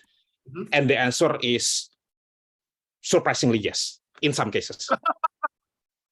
So this is the thing that I'm also surprised as well.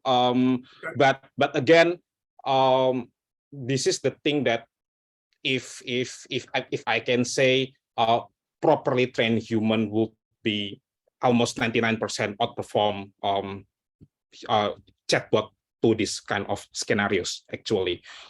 Because I think humans supposed to be very much more sensitive to like human emotion and anything, and ChatGPT need to be like direct input from us, right? So I'm angry, you should not be saying something like that.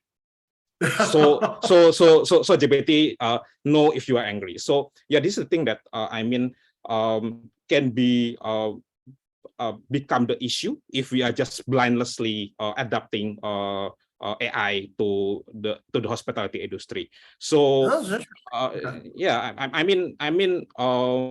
yes, AI can be an answer, but not every problem the answer is AI as well. So you need to pick carefully between what you're supposed to be applying AI and which one that's supposed to be directly communicated and handled by human itself. Oh my goodness. Okay, now you've touched upon some really, really gold nuggets here. All right, so let's expand that. Properly trained humans are also very hard to properly train. I mean, if we're talking about, let's say, an industry, if we're talking about let's say a core, a big hotel, or no hotel, you're talking about like training thousands of people across thousands of cultures, across thousands of locations, and to have that level of training, I've realized requires almost like a 5-to-1, right? You need to start with 5 people and maybe eventually get a few people who really get it, who can be deft at it. And I think hospitality is oftentimes an art form too as well. It requires quite a lot of practice. It requires real strong emotional intelligence and really understanding. And this can be challenging too across different languages. You've got people coming from different countries. As guests, you got people in different countries. And so I've dealt with the scaling of, let's say, hospitality in terms of properly trained human. And I've gone, that's really difficult. We can just load everything into ChatGPT, and if it can be allegedly more empathetic than a human, which I sometimes find to be true too. I never get a really bad answer from ChatGPT. I go like, you're 80% right, but you got that location wrong. Seminyak is not in Yogyakarta, right? Like, and then it will say, sorry, I got that wrong, and it will apologize. I was like, this is uncanny how powerful it is. But okay, now we're touching upon like this idea of safety, I guess, right? Which is AI safety. We get these benefits, I think, if we're thinking about scale, if we're thinking about how to like let's say deploy into massive areas, which is the real main benefit of any technology. But we also get this feeling of danger, right? And what can we give to it? What should we not give to it? Is it really going to get better? So maybe that's kind of like a good segue now. Let's go to Archana. Archana, how dangerous is AI? how much could we all lose our jobs because there's a really better AI moderator that's been listening to you much closer and remembered everything about your background, right? And didn't forget your name and remember where you went to college and everything else, and then connect it to the other speaker and found out that you have commonalities and was able to bridge that. And would I be able to be replaced with an AI, right? Would let's say a lot of hospitality jobs, and would that be a good thing or a bad thing? So AI safety, what do you think about that? So I think the core of human is human interaction. Like, we can't really do without it. So the reason why we travel, the reason why we go out of our homes is because we seek interaction. So I don't think ever, like humans can ever be replaced by AI completely. But yes, we need to know where to balance. We need to know how to harmonize this relationship so that, we reap the goodness out of it rather than, disappoint everyone around. So one very plain, simple example that comes into my mind, which seems as a, I will not call it useless, but I'll call it not the need of the hour use case. So, like a robot concierge or a robot waiter, like they don't work out, like, because we seek human interaction, right? So they don't work out that way. And also in the sense that robots, if they function as waiters with the sensors and the camera that they have, they can capture information that can be very crucial to the customer. So I think in that aspect, we need to figure out what, like how harmoniously we can fit in AI into this world. And Wow. that again is the definition of perfect, like the harmonious definition is very subjective. Every organization need to figure it out and evolve themselves accordingly. So I think Correct. it's Correct. a discussion for a good set of people to figure out. I guess that's what we're trying to do here, right? We're trying to kind of bring people together and Yeah. and kind of forge a future. Okay, Furqan, let's see. Do we have any stand and speak, folks? Okay, Mr. Ege, you actually have jot down some comments and also questions on the chat bot. Would you on the chat box? Would you like to probably speak up and ask the question directly to the speakers here, Mr. Ege Ozora? Calling once, twice. Oh, I think Mr. Ege is like probably have some connections issues, so I guess now we can proceed first to the I think we can conclude first with the third discussion on the can the human touch can ever be replaced by the artificial intelligence, since Miss Arcana already said that. So why don't we bridge them to the third discussion? What do you Sounds think, good. sir? Yeah, I think it's great. So let's quickly conclude the second part, and then we already have a kind of already built a bridgehead for the final big talk, right? So we can see that technology is it's a delicate matter to actually implement. It's not always going to work out the way we think. We do need to use testing. We do need to collect data. We need to understand our users. And it's pretty interesting that we can actually, I think Mrs. Amanda spoke about the revenue management system collecting all the data points and then creating a revenue management system that would traditionally be very, very lengthy and manual, but once implemented provides us astonishing results by understanding what are the correct rates to price our rooms. And I think this particular direction, this journey has been added to by Mr. Ginto, actually, with understanding it's not just numerical data, but it's also qualitative data about reviews that we can collect with applications like TrustU, and we can understand sentiments and then start plans for our teams. But it's also this human technology engagement perhaps can be a distraction. It can distract us from actually paying attention to focusing on the person really in front of us, the person who's actually paying us to stay in their accommodations too.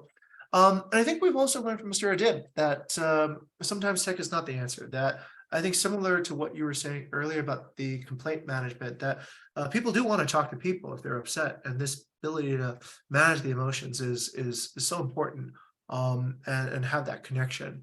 It kind of reminds me also of what Ms. Amanda spoke about with the CRM, right? We tend to remember our guests when we have something delightful to present to them. But do we remember our guests when they got angry again, right? Oh, this is the guest who's always angry with me.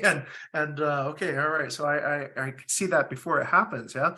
But okay, and also from Ms. Archana, we see that we can use data and information to discover which particular methods we can use to deliver guest delight. That if we try a particular method, such as collecting menus and having them tagged, it could be actually improved by just using some cool tech like optical character recognition to scan it and then use the powers of data to discover and provide a solution, a feature for our potential guests. Okay, excellent. Okay, thank you. So that wraps up stage 2. Let's go into the last and final segment of the discussion. Hopefully everybody's still here. I don't know, like, let's see, how many people do we, 266. Okay, so we're kind of getting to the last phase here, and hopefully all the speakers are still energetic. I'm trying to keep my energy strong, that's for sure. All right, last phase. Okay, this is where kind of like the rubber meets the road. So with Adil, let's take a look at oh, okay, it's already up. Now, can the human touch ever be replaced? The main theme of our discussion. Can we imagine a world where each of us are doing less, or the AI is doing more, or some sort of hybrid system? This is where we take everything that we've learned so far and ask the really deep questions. So let's say this, right? Let's say, what is hospitality? We've agreed that it's understanding the person. We agreed it's making the person feel a certain way. Can we make people feel really, really good by understanding everything there is to know about them? And then applying that to millions of people, to billions of people, such that they can walk away feeling like, hey, pretty consistently understood. And could we even do that using human beings in hospitality, right? Maybe that's the ultimate, let's say, application of AI. But then I think what Ms. Archana said is, what's the harmonious balance, right? What do we actually foresee as the correct stable point for that, and not kind of remove us? But without being alarmist, without being like, oh, this is the end of the world and whatever, and too afraid of technology, can we look at any historical patterns we've seen, right? Where technology didn't work or we thought too much of it. I'm thinking blockchain. Blockchain last year was all about like, oh, it's going to change the world, but that didn't really happen, I guess. Okay. Let's start with Mr. Adib. This is kind of like the conclusion we're reaching. What do you see? What do you foresee as, let's say, the harmonious balance that Mr. Archana spoke about? Yeah, I think if we are looking technology itself and AI to a certain extent, we are seeing that it's supposed to be helping us to solve our everyday issues, right? And I think the manpower and capability of technology or AI itself supposed to be like taking care of all of our repetitive things that we need to do every day. So we are human as maybe like much more capable, or as I said, so properly trained human can focus much into like high priority kind of things. Mm-hmm. So if we are back again to the customer service kind of thing, if it is only like searching for information, asking like basic questions, it doesn't need to be answered by the human. If we can give them straight away using the chatbot or something and still have the correct answer, right? But properly trained human, as you, Mr. Jing said, it is costly. Retain them is very costly, right? Their hourly basis time in your company is very costly. So we need to make them focus more into much more high priority kind of things, right? So you don't need like multiple or huge amount of highly trained people, but maybe like enough to take care of the high priority tasks or maybe very specific tasks, but for the repetitive tasks, just let it be to the technology to solve it. Got it. Do you see a way, and I'm kind of thinking, let's say like Elon Musk and Neuralink, where you kind of upgrade your brain up to like what the AI can see. Do you see kind of a way where, let's say, you can apply human intuition to, let's say, this knowledge base? I'm thinking this, right? I'm thinking like, isn't there just, we talked about retention, right? Some of you have worked 15 years in one job. Some of you probably have worked just a few years in a job, but coming from, let's say, an institution that wants to remain like a Novotel or a Core or any the particular brands that you host on Trivago, like these are institutions and they have so much knowledge, right? And when somebody leaves that institution, that knowledge is just kind of lost.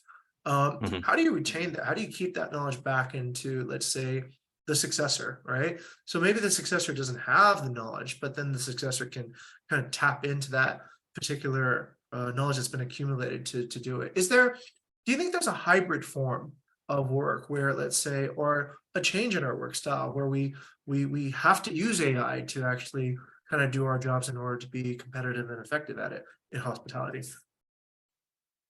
If we are talking about the training people itself, I think Mr. Ginto know it better than me how to train people in the hospital industry. But I think about the knowledge transfer, I think this is common issue everywhere, not really exclusively on the hospitality industry by itself. Sure. So I mean, having a standard procedural way to tackle things is one of the initial thing that we can do. So at least we have like certain standard, right? So this is the thing that need to be done for a certain event or certain issues. That's the minimum. And then you can personalize based on what you have for your company or for your hotels. That's given. Yeah, I think training human will always be hard and costly, but but we can see that how the human capability really is, and I think the improvement we can make them do further than the what usually we teach them, right? The like flexibility and how they adapt to certain situations will make them better. I have a fascinating question. Do you think humans will be trained by AI in the near future? Do you think human will be trained by AI in the future?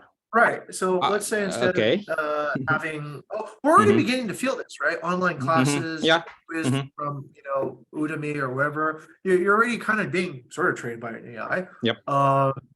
Is that kind of the repetitive work that a teacher has to do, or okay. Yeah. So I think if personally, if you are asking me something like that, then my question for you back would be, do we already replace teacher with Google? Good question, which is an excellent question, because what I've been hearing a lot is this too as well, right? And this is kind of like one of the realizations here. Maybe this whole idea of AI has been around for a long time. Yeah. It's not like, oh my goodness, there's AI all of a sudden, right? AI has been here on your search in Trivago. AI has been in ticket.com. AI has been sort of amongst us on Google for a very long time, yet we never have felt it as called AI before. It just sort of, it was in the background, right? And it's only recently, I would say, with things like Midjourney, ChatGPT, DALL-E, these things have actually really kind of made us more, oh wow, there's AI, right? But it's kind of always been there, and yet we always have jobs, and we're still harmoniously balanced, right? Yeah, I mean, I would say Google is a teacher. I mean, I have an opinion where we can see AI is similar like revolution that we have. I mean, if you are looking at the historical things, we see that we have what we call as industrial revolutions, where we are changing into steam engine to make human much more like productive, right? So I can see technology and AI is similar in that way. So this is kind of AI revolution where it's supposed to be help human to evolve higher, right?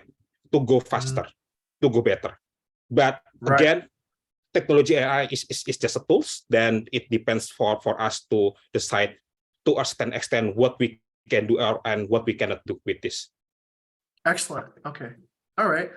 Now let's pass the question over to Archana, actually. Ms. Archana, do you think that the right question is not whether or not AI will replace a hospitality job, but will it be more like the person who uses AI really well will replace the person who doesn't use AI in their day-to-day work? Is it more like that, or how do you actually foresee this? Like, as a data scientist, I'm sure you can maybe actually code faster or analyze models or get verification. What say you? So I completely agree with you on this aspect that for you to stay relevant in the market now, you need to have technical capabilities. Like, you can't just be done with good communication skills. You need to know how to work with analytics.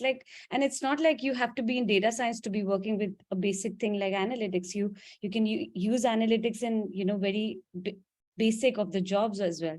So I think it's very important to stay technologically relevant. And you were asking Adib about this, AI being the teacher. I'll give you one example. The dish search project, I was an active participant in it, and I used ChatGPT to generate a lot of codes. So it actually, taught me OCR. So I think, I think we just, learning nowadays has become so easy. So I think we should leverage this opportunity and just, make good use of what we have in our hands right now. Oh my goodness, that's a brilliant insight. So I think that kind of extends that. Okay, I do feel the impact of AI now. Whereas Google could only give you knowledge, ChatGPT can give you knowledge and the actual delivery, right? It can tell you this is what you should do and here's how to do it, right? And let me do it for you. Wow. But then it seems like a question of how do you ask questions? How do you ask good questions, right? How do you become a really smart learner? Wow. I think Okay. the key is that you should know what problem you're trying to solve, how you will solve it, but like the depth of it, I think can be like at least till the intermediate level, ChatGPT can surely help you. So like now you don't have an edge. Like now, if I go and search for jobs saying that I know Python, it's not that Right. big a deal anymore. Like Correct. anyone who knows basic problem solving skills can use ChatGPT and probably like just start off at the basic level at least. Okay, we're going to invent Hotel GPT, which is essentially like a script for every type of problem. So you just listen to the guest and then it'll tell you, okay, this is what you need to say. Yeah, so this will make the guest happy. Okay, very fascinating, very fascinating. I like the way that you actually introduced that example. And thank you, Mr. Chani, for many fascinating examples. Mr. Ginto, okay, Mr. Ginto, what do you think? We're all kind of in management level, right? So I guess our positions are fairly safe, yeah. But is it really understanding the problem, really understanding how to now creatively kind of go about, okay, what do I do with this and what do I do with that? Is that what, let's say, provides job security? Is that what provides a career for the 200 people here in this room that are still here? Hopefully listening to this part. This part's important, right? Can this be, let's say, the key takeaway that instead of being afraid of AI, how do you actually integrate it into your workflow to learn faster, to solve problems faster, and then to make people happier actually using this cool technology? What do you think, sir? Okay, let me just answer by asking a question. Sure. Let's say, if we are in the same business, I invest in a lot of money for the advanced technology. And you, Mr. Jing, also do the same things, the same technology. So what is the difference then? The difference is the people or the human who operate it. Yes. So I still believe the tech existence is not to replace, but to help us to just like I mentioned before, to overcome our carelessness, to make us more what's it called, to optimize our work, and at the end to get a better profit. That's. Do you think certain types of work then will be more valuable when everyone has the tech, right? And certain types of work might be, let's say, less valuable if we have the tech. Let's say, I don't know, what's a good example? Digital marketing, right?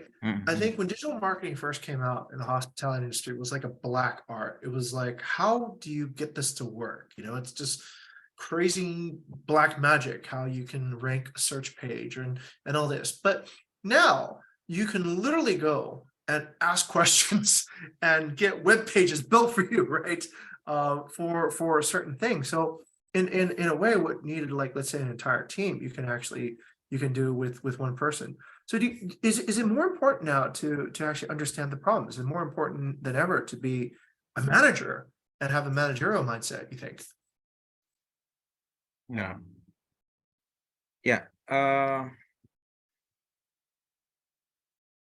In my opinion, even though we already aware about the, let's say, you talk about digital marketing, we already aware about this, and but in our area, let's say in Greater Jakarta, in my experience in finding the one top what to find the best, to find the good the person who in charge in that position is quite hard. So Okay.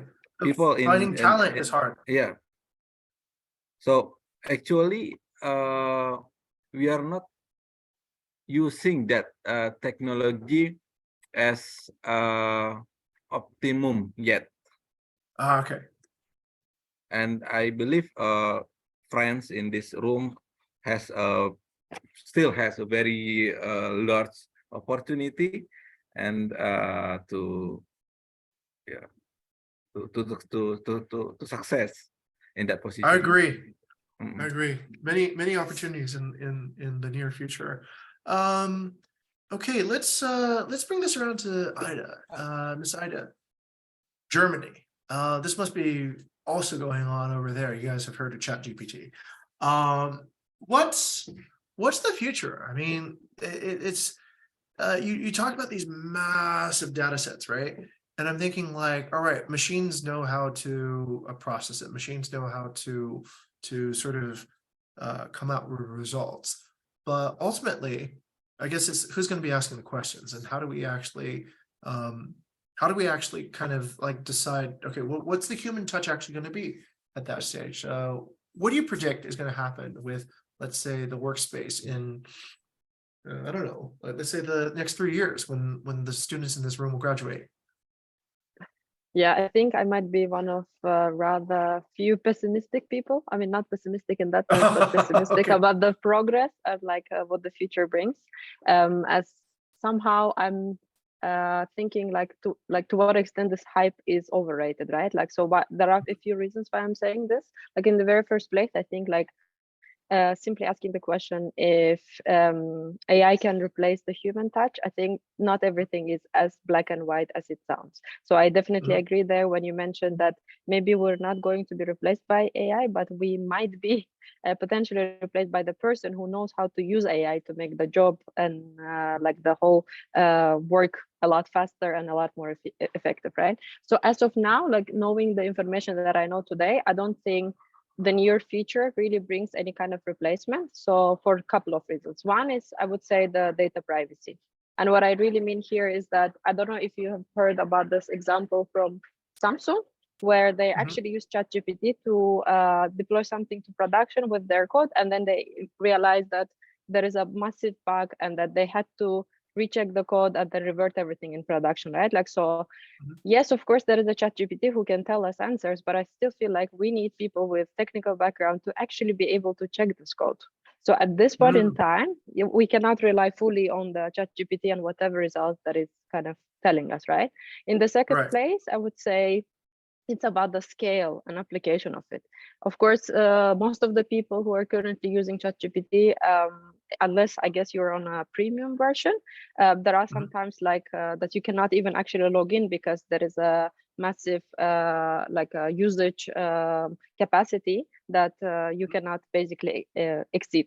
So you actually cannot use it. And then to what extent in the coming 3 years, this technology will be at a scale where it's able to handle all the data in the world, right? Like, and at the scale that this information is growing. So like, I think that's the second aspect that that I'm thinking. And in the third place, I think this is rather, I would say, mild, let's say, excuse, but currently the training data for the ChatGPT and the answers that it's providing, it's very limited, right? Like, I think it's up to 2021, etc. And then again, considering the scale and the speed at which the data grows, maybe this is actually somehow outdated data, and we're not always mostly able to get the real data and the real answers with this. So, and I would say, let's not be pessimistic, right? Like back in the days, like there were a lot of technological advancement, but we still have our jobs because new jobs started appearing because the others were automated. So what the future brings, I would definitely say we're not there yet, and I'm not sure if this near future is next 3-5 years, but maybe if you ask me in 3 years, my understanding and like answer to this question would be different, because who knows what happens in 3 years. So that would be rather on a pessimistic side. Miss Ida, do you feel like we're at, let's say, are we at a crossroad right now, like Mr. Adib said? Are we at the beginning of, saying, a steam engine. And when the steam engine comes along, then shortly after the train comes along. When the train comes along, then it doesn't make sense to ride a horse across the entire country anymore. It makes more sense to do that. So yes, we might be getting train operators, train engineers.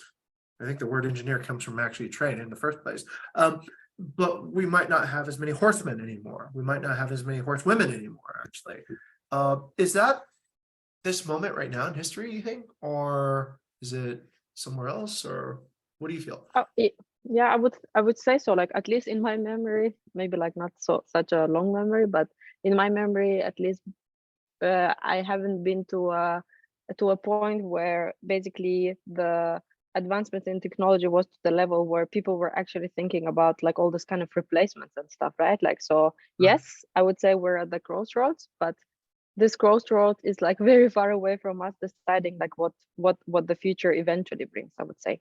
So I would still focus on the other side of story where yes, most of the things would be automated, and I feel like yes, this is for good, but if we focus also on the things that what else can we do on top of what the technology already brings, maybe that actually gives a lot of additional perspectives into what could be there in the future, right? What can we do with the technology? How can we use it to build things, right? I like that analogy. I think it's like, let's say, for example, somebody came out with farm equipment, and they said, okay, hey, you should use this, let's say use a horse to plow your field, right? And then later you get a tractor.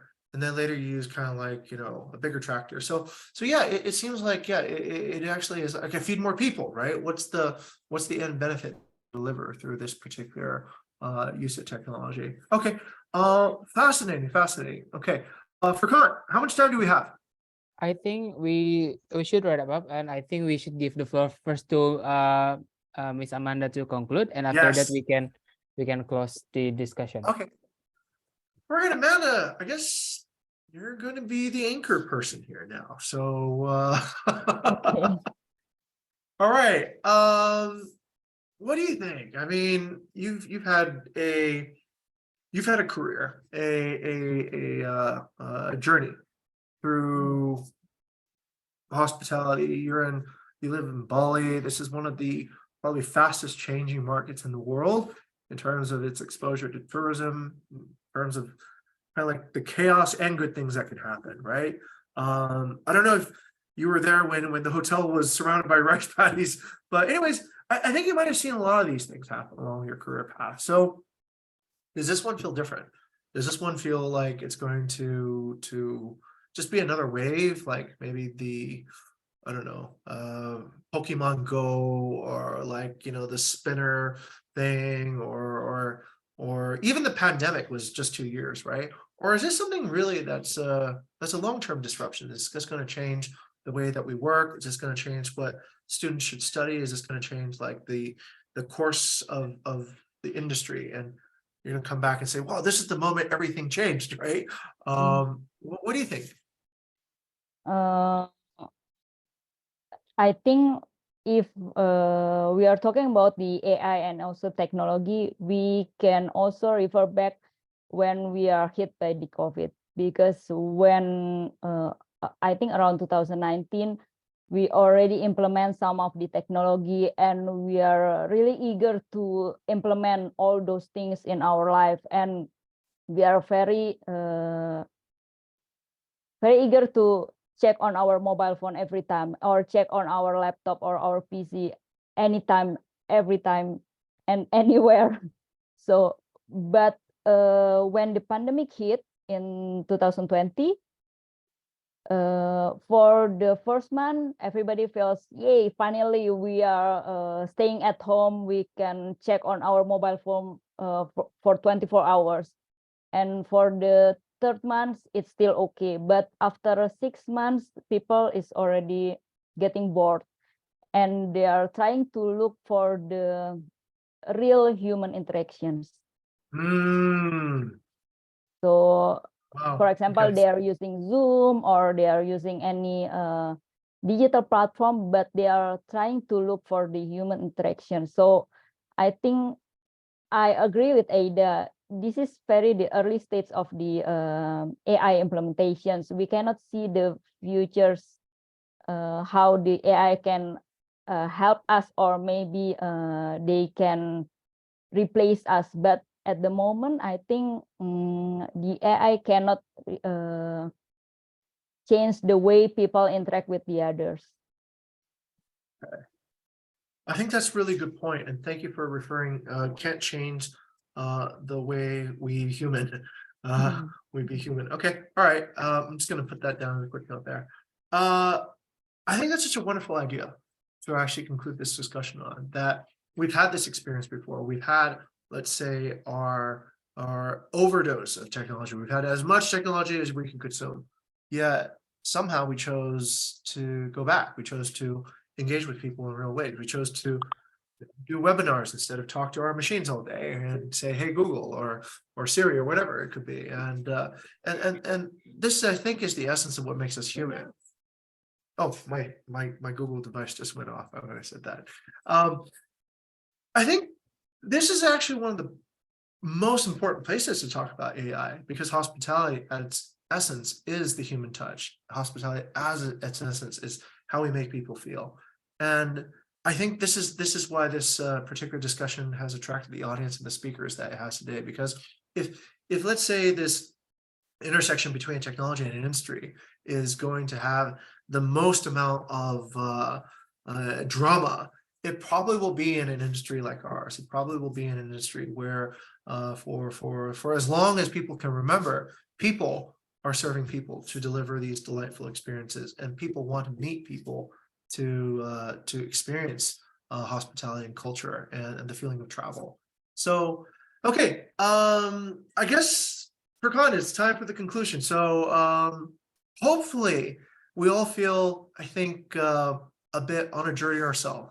Hopefully we've come from the foundations of hospitality, understanding what it's about, understanding how it makes us feel, understanding what are the core principles of it, then kind of taking a look at how we've traditionally implemented this integration between technology and hospitality, and then reaching into the future now and asking ourselves, what does the future have to bring?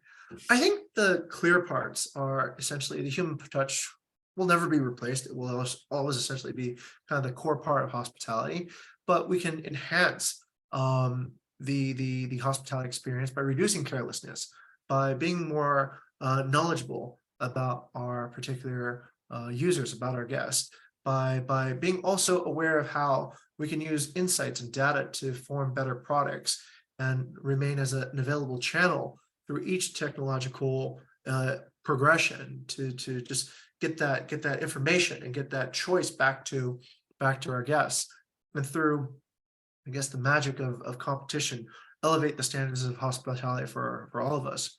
But I think we also agree at the same time it's a little bit hard to predict, right? AI is a new animal. It is kind of fast moving. It is thinking really quickly. It's kind of like, oh, well, I haven't met a single person who really understands it yet, you know? And it's because it's just such a fast moving thing. It's so different than a traditional technology. You could say, well, this makes you lift something up higher. This is, increases your force. This is kind of like something where you're almost, well, what exactly does it do, right? What exactly can it do? And it's only limited by maybe your creativity, by your imagination at this point. I'm kind of reminded of a quotation that I think Steve Jobs said one time. He said that back in his day, when they were coming out with just computers, personal computers, people were afraid. And he said, it's just like a bicycle for your mind, right? So you can walk, but if you take a bicycle, you'll go further with less energy, with less effort. And maybe with AI, it's the next evolution. It's just like you can think, but if you use the AI to think, it's like a bicycle or maybe a rocket ship for your mind. It just can kind of take you across and help you solve problems that before were very difficult. Personally, in the last few weeks, I've seen AI do amazing things. I've seen AI be able to, you go from a vision to an entire product, to an entire design, to an implementation within the scope of minutes and not weeks. It gets over questions that you might have had about people, about public relations, about HR. It can really be pretty exciting sometimes just going to ChatGPT and having a really in-depth discussion. But okay, anyhow, that's pretty much it then. Thank you for our speakers today for bringing us on this journey and showing us their expert opinions and getting really into the weeds. I want to say thank you to all the speakers. I changed some of the questions on the fly. And I, we got some I think really good insights. But to our audience, I think this is what the real world is about. The real world is not like in a textbook where there's definite ways. The real world does have like gray, it does have like different colors, and it has also these exciting bits of drama that are part of it. And this is essentially the purpose of, I keep on pointing this way, but I should point this way, of the BVE talk, to really bring these truths to the forefront. Okay, so thank you once again. Thank you, Mr. Ginto. Thank you, Mrs. Archana. Thank you, Mrs. Amanda. Thank you, Adib. And thank you, Ida. I can't see her. I think she might have. Ida is leaving already because she has another meeting currently Thank happening. you, Ms. Ida, for joining us from Germany too as well. And once again, thank you to all our team, our incredible team here at Bukit Vista, to Furkan, Tara, Shailen, and Adil for bringing us this event. Okay. Okay, now thank you very much, Mr. Jing, for the moderating the insightful discussion. Now I would like to hear your feedback from 238 participants here in the meeting room. How was the BVE talk today? Is it live up to your expectation earlier? Was it insightful? Was it great? Was it getting you more knowledge about the AI implementation in hospitality industry? Please fill it up so we could know what we can improve. Don't hesitate to crush everything. If you have like, oh my god, very strict and very strict feedback, just please put it down. We will very happy to hear that as well. Okay, and if you are obligated from your institutions to come, this feedback form will act as your attendance list, so please fill it as well, and make sure that you get certificate from this BVE talk. Okay, while we are waiting for you to filling up the survey, why we now look at the Slido and probably see some unanswered questions there. Okay. Ideal will guide you through the Slido. Here's the Slido, and now let's take a look. Let's take a look. Okay. Let's do this. All right. So as I said before, we come back to the Slido, and here are our questions. So the most popular two questions are, all right. I think we try to touch upon some of these, but let's go ahead and ask the first one. Good evening. I would like to ask about the risk and limitations of artificial intelligence in business. Thank you. Okay. The risk. What is the risk? Adib? Should we start with you? What do you see as a risk? Yeah, sure. So I think if you talk about the risk of artificial intelligence itself in the business, there are a lot actually, very a lot, if you talk honestly. But one thing that come to my mind is actually applying a dedicated artificial intelligence to your business is costly, very, very costly. That's why usually it is being utilized for something that need to be at scale, right? And artificial intelligence is being created to solve specific issues or problem. That's mean if you are failing to address the issue properly and not having the proper solution or proper output from your AI model, that's mean you are wasting money. So it can make your business go under. Okay, got it. So not knowing how to use AI is the risk of using AI. Exactly. Okay, all right. Interesting. Let's see. Ms. Archana, what do you think? Yeah, I completely agree with Adiv. It's a very expensive business. So we need to there has to be a lot of brainstorming prior to actually narrowing down on the project that you plan to work upon. And a lot of research has to go into before actually investing in it. So that's one of the major risks. And yeah, primarily this one. And I think companies are wise enough to identify that beforehand. Yeah, that's it. That's it from my side.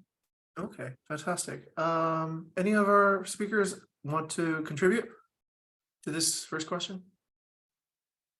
I'll agree. Generally, I disagree. No, I'm kidding. I'll agree on this one because it's actually pretty interesting. To get to artificial intelligence, it's a huge data pyramid, right? First, you got to gather the data, then you got to find a way to clean the data, then you find a way to interpret the data, then you have to create models for the data, and then the models don't really work because you misunderstood the data, and then you need more people like statisticians to plot everything out. And then after working for months, you might realize, oh, I should have just done this manually, right? This might have actually been better. So I think there's a lot of risk and it can be done very wrong. And you might have spent a lot of money and gotten not such good results. So I think Miss Amanda, you were talking about the pricing thing. We've been doing work and research on that for almost 2 years, and it's really, really hard to get right. We tune it for specific raising the ranking on our algorithm, and it's really, really hard.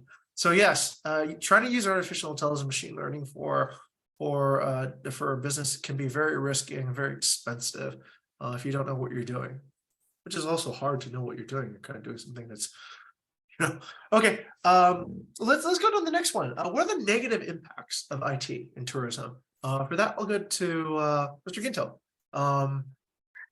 Has IT ever been negative? Like, Okay. man, I wish we could use IT. The negative impact if the Wi-Fi is not good enough. All right, you shouldn't even do Wi-Fi. See, now they have something to complain about. It depends. It depends, Mr. Jing, and Okay. I think if you are in the business property, let's say in our property, let's say in Tangerang, so many meetings and so many mice. So we need very a strong IT guy and a strong IT team. So I don't see that there is a negative impact. And Except being distracted and not paying attention to yes. so Okay. if the Too much Wi-Fi and not okay. Let's go to Miss Amanda. Miss Amanda, what do you think? Are there any negative aspects that you see with IT and tourism?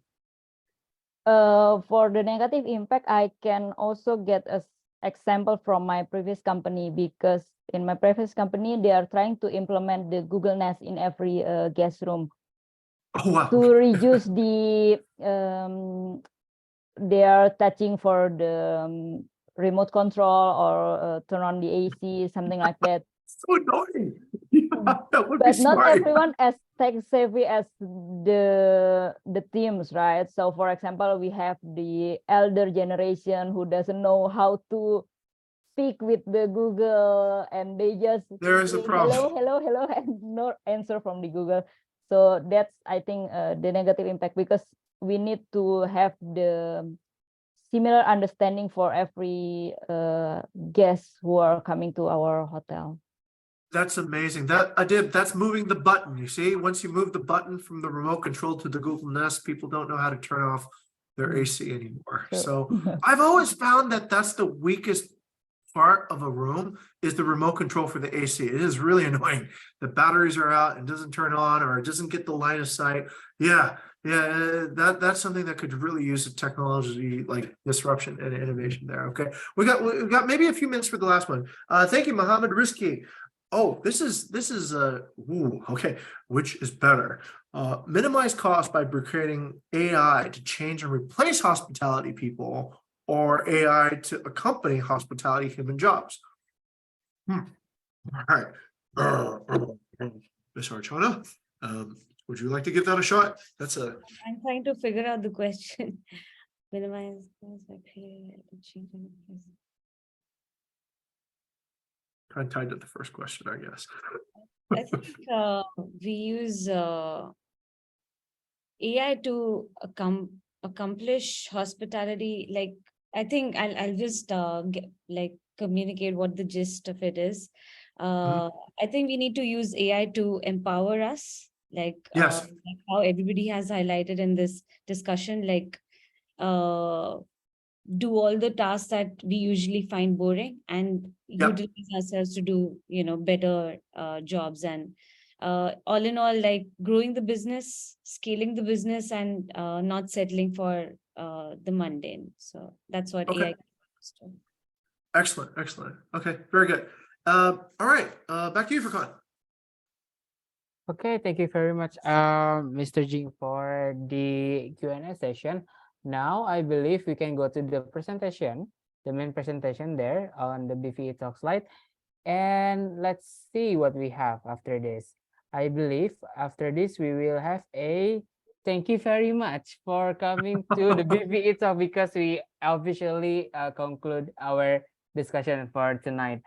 I would like to say thank you very much again. I could not emphasize this anymore to the left 210 participants who is still eager to join us until the end of the discussion.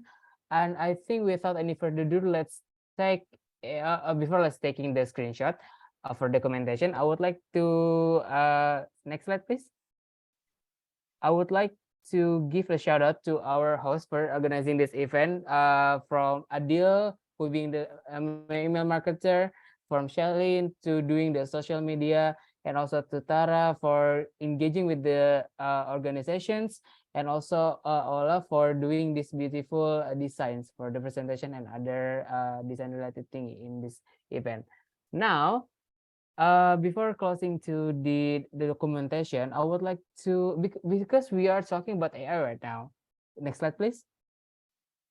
I think we can have a further discussion about this, about artificial intelligence in the workplace. Will it be the opportunity or threat for me?